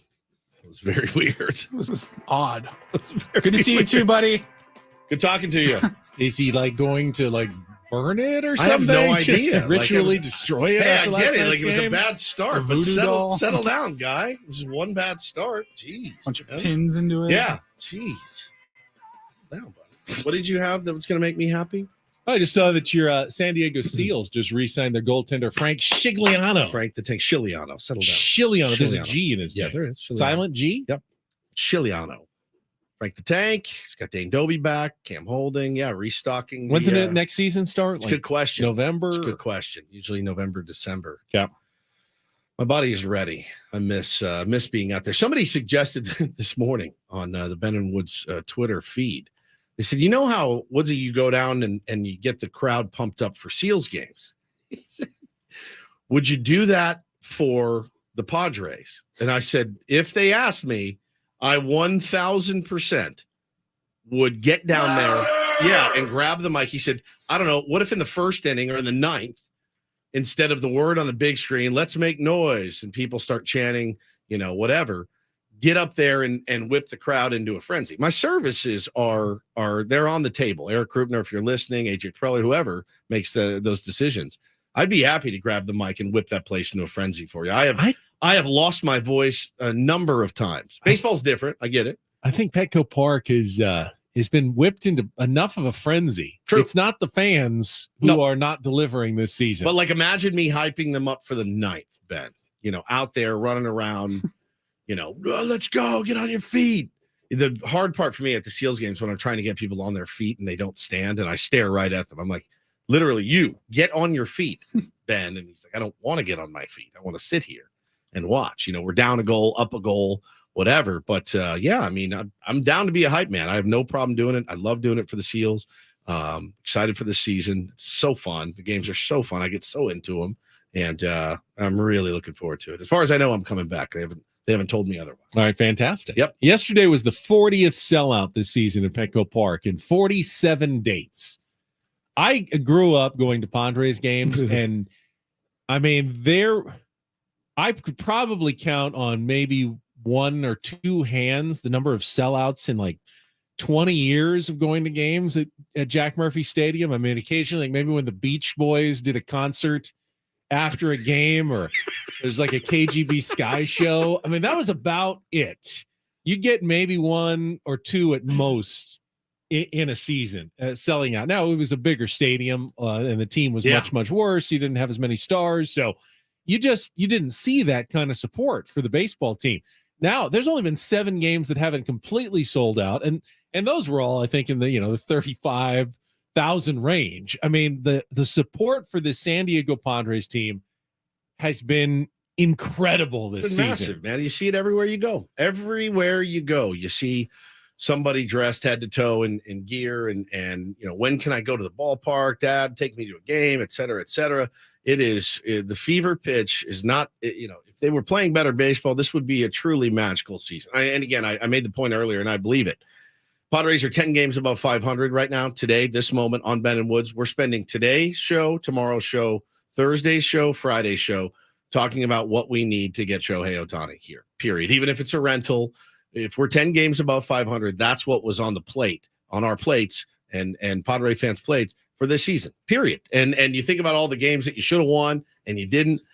That's what we were sitting here talking about next 4 days. I'll be totally honest. If you told me at the beginning of the season that they were 10 games above 500 right now, approaching the trade deadline, be kind of disappointed. Yeah. I'd actually go, you would want, really? You That's think more. It? What went wrong this year? That they're only 10 games above 500? Yeah. They're only, a couple of games into the wild card lead at this point.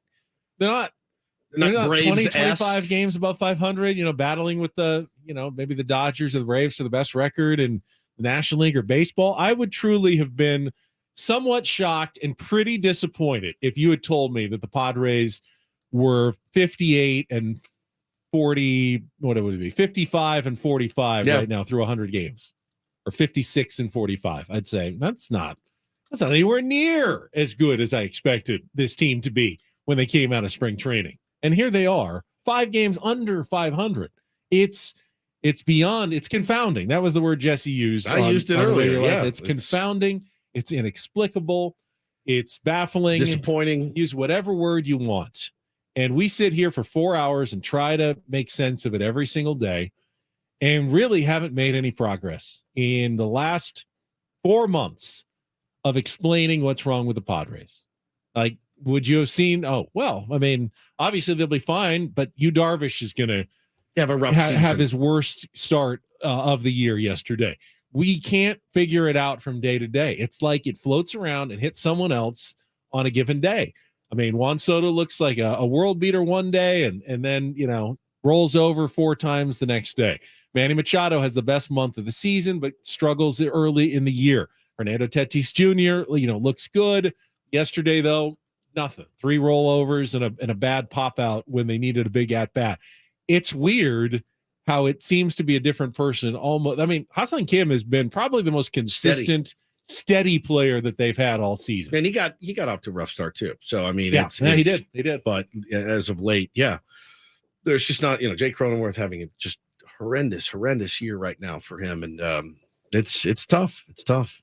Well, we'll come back and we'll look ahead to tonight's matchup. I don't think it's going to stun anyone that on paper, Padres look like they should have a big advantage in this game again tonight, as they have in each of their 4 meetings with the Pirates this year that have not gone well. But we will certainly look ahead to it.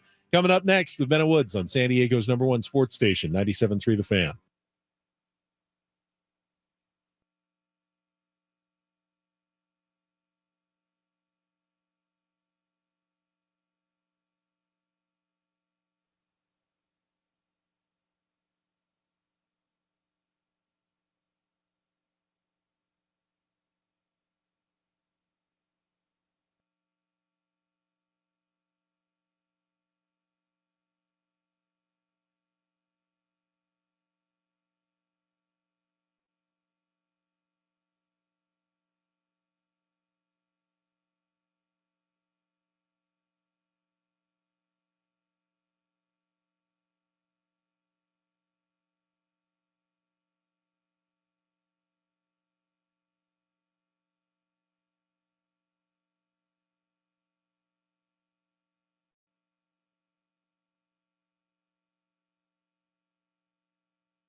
Haven't taken any phone calls today, but if you want to get in our last segment and discuss any of the trade situations, the Padres struggles last night, you Darvish, you can give us a call right now, 833-288-0973, 833-288-0973. We'll look ahead.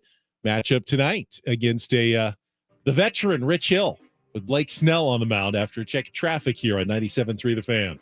From the premier Buick GMC of Carlsbad Traffic Center, part of the Premier Auto family, here's Kelly Danick. Just a few things wrapping up our morning drive. Southbound 15, two-vehicle accident before Mira Mesa Boulevard. It's over the right shoulder. Watch out for some debris reported in middle lanes on westbound King Freeway before Massachusetts. Also some debris reported eastbound 8 right at the 5 connector. I'm Kelly Danick, Ben & Woods, San Diego's #1 sports station, 97.3 The Fan. All right, game 2 of the series tonight will pit Rich Hill against Blake Snell at 6:40. Win. This is not going to shock you, but in his last 7 starts, Rich Hill has 1 victory. Came against the Padres. Now, he's given up, I think it was 4, 5, 3, 4, 3, 4, and 3 runs in the last 7 starts. Gave up 4 to the Padres in that game. They scored 9 and beat the Padres in Pittsburgh in that series. I think was that the Reese Kinnear game? I believe so. Might have been. So they will get another shot at Rich Hill tonight. Blake Snell, of course, is the best ERA in baseball. Until now, we've been saying, the best ERA since X, but now for starting pitchers, qualified starting pitchers, he literally has the best ERA in baseball. It's about 2 points lower than Rich Hill's. Once again, Padres should be massive favorites in this game. They are massive favorites in this game. But the Pirates have absolutely had their number. Padres are 0-4 against Pittsburgh this season with a negative 17 run differential against the Pirates. The only other team that has had that kind of success, the Padres are 1-5 against the Dodgers with a -9 run differential in those 6 games. So they're 1-9 against the Pirates and the Dodgers. Against every other team in baseball, they have a winning record and a +73 run differential. But otherwise, if it weren't for the Pirates and the Dodgers, Padres would be doing okay this year. But those 2 teams have pretty much been the only 2 that have dominated the Padres. They wouldn't be doing okay if it wasn't just for the Dodgers and the Pirates. They still have lost all these games that they should have won, That's even true. with the run differential. But they'd be right there, pretty much tied for the last wild card and in much better shape than they are, if not for the struggles against those 2 teams. Because they lost to the Dodgers and the Pirates. Yeah, they'd be okay. They wouldn't be dominating, but they'd be okay. Speaking of the wild card, Ben, you look at what lays ahead for the Padres, and there's certainly some tough teams. Tankathon is a website that does the strength of schedule, and they calculate it on a day-by-day basis. The toughest remaining strength of schedule goes to the Miami Marlins. Benny, they got 61 games left. They still have to play 3 against the Braves, 4 against the Rays, 3 against the Rangers, 6 against the Dodgers, 3 against the Astros, and 7 against the Milwaukee Brewers. And they're already struggling. And they're struggling right now. Right to be caught in a playoff chase. Listed in their easiest opponents, the San Diego Padres, they will have 3 with them. The Mets, 6 with the Mets, 3 with the Tigers, 3 with the Pirates, 7 with the Nationals. A couple other teams above the San Diego Padres haunting a wild card. The Mets have a little bit harder schedule than the Padres.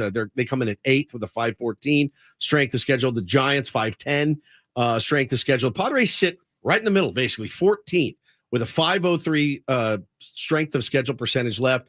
The toughest teams remaining: 3 against the Orioles, 3 against the Rangers, 7 against the Dodgers, 3 against the Astros, 3 against the Brewers, and 7 with the Giants. The quote-unquote easiest remaining teams the Padres will face: 3 against the A's, 6 against the Rockies, 3 against the White Sox, 2 more against the Pirates, and 6 against St. Louis. I'm more worried about the 6 against the Rockies and the 2 left against the Pirates, though, than against the good teams. That's what it's been with this Padres team. That A's series is going to make me vomit. It's definitely more about the Padres than who they're playing. Yeah, I feel like the Padres, if they play like they're capable of, doesn't really matter too much who they're facing. For other teams, though, like that Marlins stat, man, I'd be worried if I was in Skip Schumacher's shoes right now, because your team's already struggling, and now you've got a tough schedule coming up with a lot of games against the Braves. Still, that's not going to be easy for them to hold on to a wild card spot. But if you're Skip Schumacher, then you just take your shirt off and look at yourself in the mirror, and you're fine.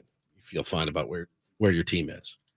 And I like the fact that the Padres play the Giants a bunch. I mean, They've had some success against the Giants already this year. The Giants are scuffling. That's a way to directly catch up games against teams that you have to face. Worked us last time, though.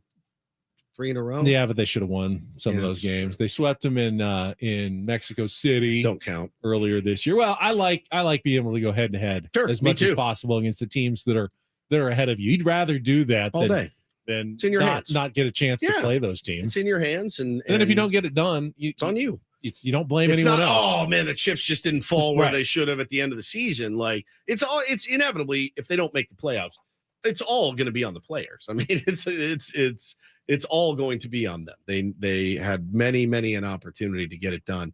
But hey, listen, got to win tonight to go on any sort of a run. Of course, broken. I mean, if you lose tonight, if you lose 3 straight Musgrove, Darvish, and Snell starts against the Tigers and the Pirates, what are we all doing here? CBS Sports Radio. That's what we're doing tomorrow. I hope you guys want to hear what the Chiefs are doing to bolster their defensive line, because that's what you're going to hear tomorrow if they freaking lose tonight. I'll come sit in silence. I'm here so I don't get fined. I will protest. We will sit and we will do a 4-hour thinking show. Paulie will play some soothing music, and we will think about our actions for 4 hours. You dare me? Just soothing spa music in the back. Ben just bravely and admirably trying to push through it. He couldn't do it. He couldn't do it. No. How long could he make it? He would 1 segment, and then 30, he would. I don't even think he would. You couldn't make it either. Me? Yeah. You'd be thinking about our audience too much. I don't think our audience would change the channel all day. You want to keep them for 4 hours? Do that show. Give me some soothing music, Paulie. And can you imagine we just come in, the intro music plays for a Wednesday, and then it's just like, hey, listen, it's Woodsy. I will say this out of the chute. We've done a disservice. We've been hyping this team up, and we're giving you guys chances. And for the rest of the show, it's going to sit, reflect, meditate, and think about what we've done. We encourage you to join us. It starts now.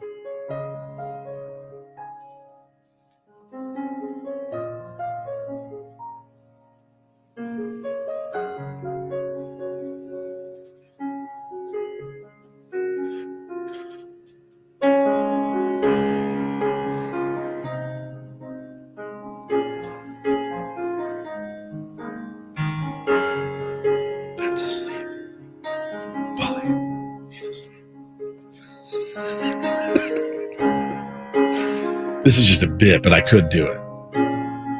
You better not lose. Ben's dead. He just fell dead asleep for a moment. It's good fun. I think it'd be a good fun show, don't you? Do you think so?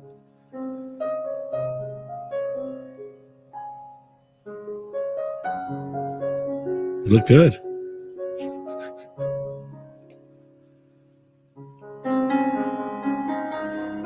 It's a beautiful song, Paulie. I want this at my funeral. I've just decided. As Ben, you're giving the speech, I want this in the background. What is this? I don't know. All right, you've brought me back with that thought of delivering your eulogy. Yeah, you have to. I win. You have to do it. It lasted the longest. This is a beautiful funeral. We've gathered here today to remember the life of Stephen Lee Woods. Taken too soon. Some would argue. Brain aneurysm while watching a baseball game. Full meltdown. Just lost it. Jumped out of a window. It's very tragic. Somebody was trying to steal a base down 4 runs. 7th inning. Woods, or Woodsy as some of us knew him, lived a passionate life. I'll have to work on it. I'm not ready yet to deliver your eulogy. You almost died the first week of our show. I remember that. Wasn't it like within like the first 2 weeks of our show? I think I had like swine flu from you were like on death's door and still showing up to work because horrific. Who wants to miss one of like their 4th show ever at a new station on a new show? And the management's going, this is the guy we hired. And I'm like sitting there. We had just got back from our honeymoon and we're on the the plane. And I go, I do not feel good. We landed whenever we landed. I had a baseball doubleheader that day on Sunday, and we started the show on Monday. So I get out to the field and, take some things to get me ready to go. And you're thinking jet lag. And I'm like, just jet lag. Went out and played 2 games. We won both games, feeling great.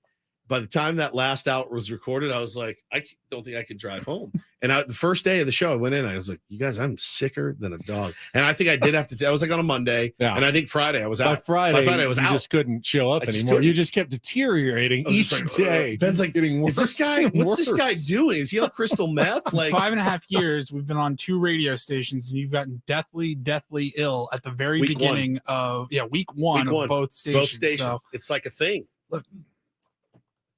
Contract year. Yeah, it's contract year. Should we end up somewhere else? Yeah. I'll bet everything I have. I'll get sick. Wood's getting sick. Doesn't matter where. Like damn near need to be rushed to the hospital sick within 7 days. No question. Of us taking you can set your watch to it. It just is it's like the release of all the stress of getting a new gig and starting a new thing and doing all the stuff you have to do.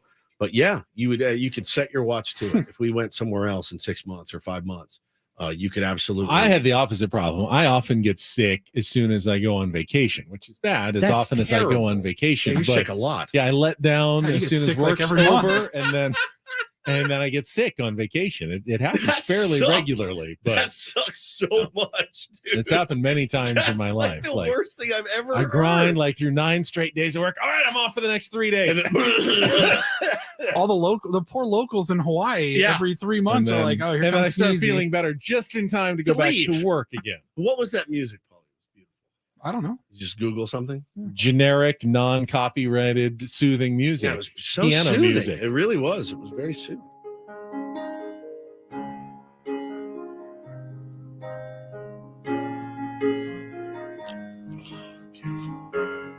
Did you mention there was some breaking college football news? Oh, Jim Harbaugh. I did not. Yeah, we have not reported that one yet. Where did you see that one? Because all over social media. Don't have it yet on my ESPN feed, but at a search bar, you can just type in Jim Harbaugh trending, and that is Yahoo because Sports, Ross Dellinger has sources. Michigan's Jim Harbaugh, NCAA working toward 4-game suspension over recruiting investigation.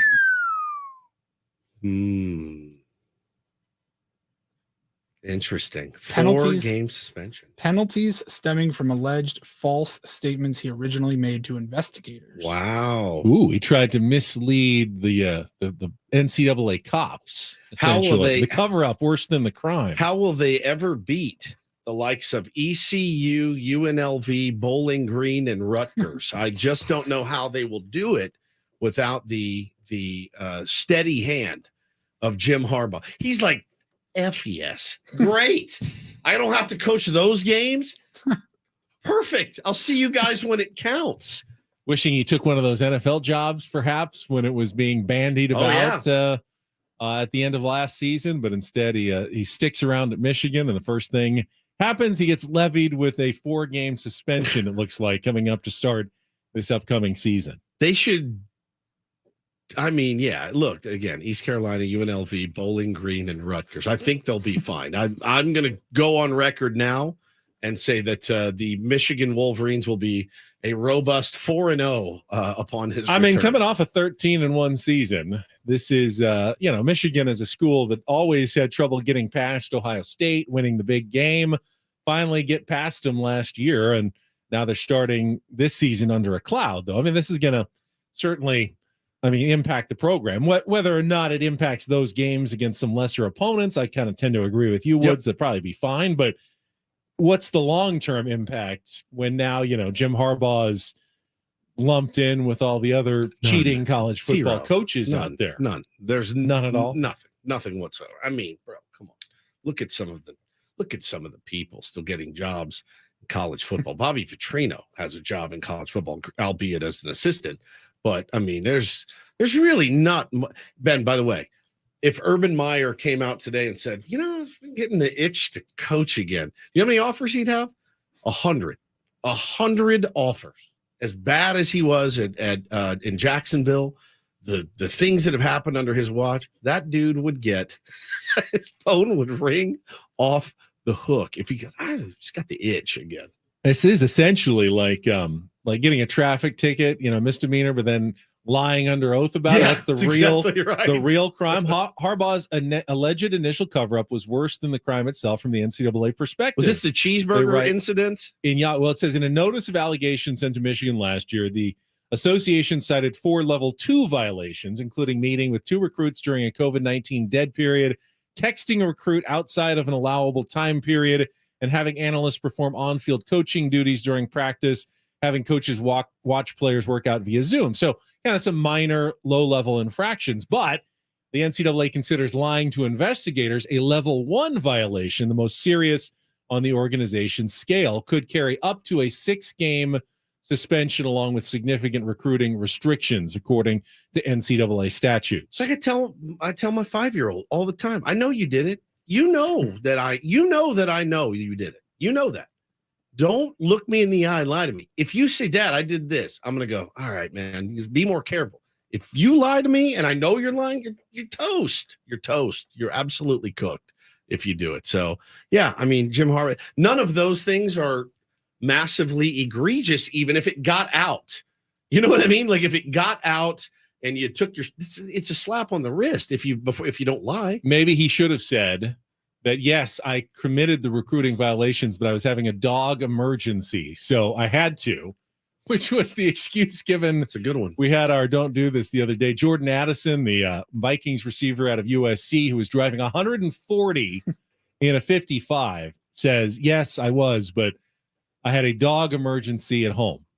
Now, he was driving 140 at 3 a.m. in a Lamborghini, apparently to get home because of the dog emergency. How did he know? He also promised to not repeat the behavior, but did not say anything about his dog's emergency, what exactly it was that required him to drive 140 to make it home. I was watching on the Ring cam, saw his dog sick. Rufus was throwing up. Rufus. Right.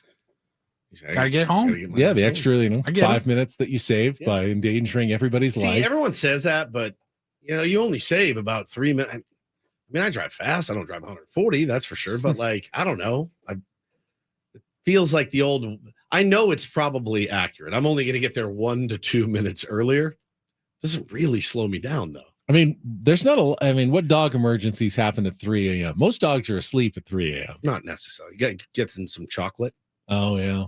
That's true. Maybe his girlfriend called and said, hey, he's sick. You need to get home. He's like, all right. But if the girlfriend's there, I mean, wouldn't you just say, well, you need to do this then? I don't need to drive home at 100.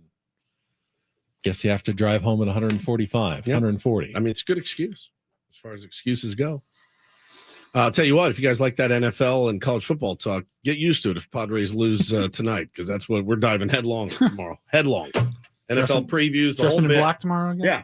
The NFL previews, we'll do the whole thing. Better not.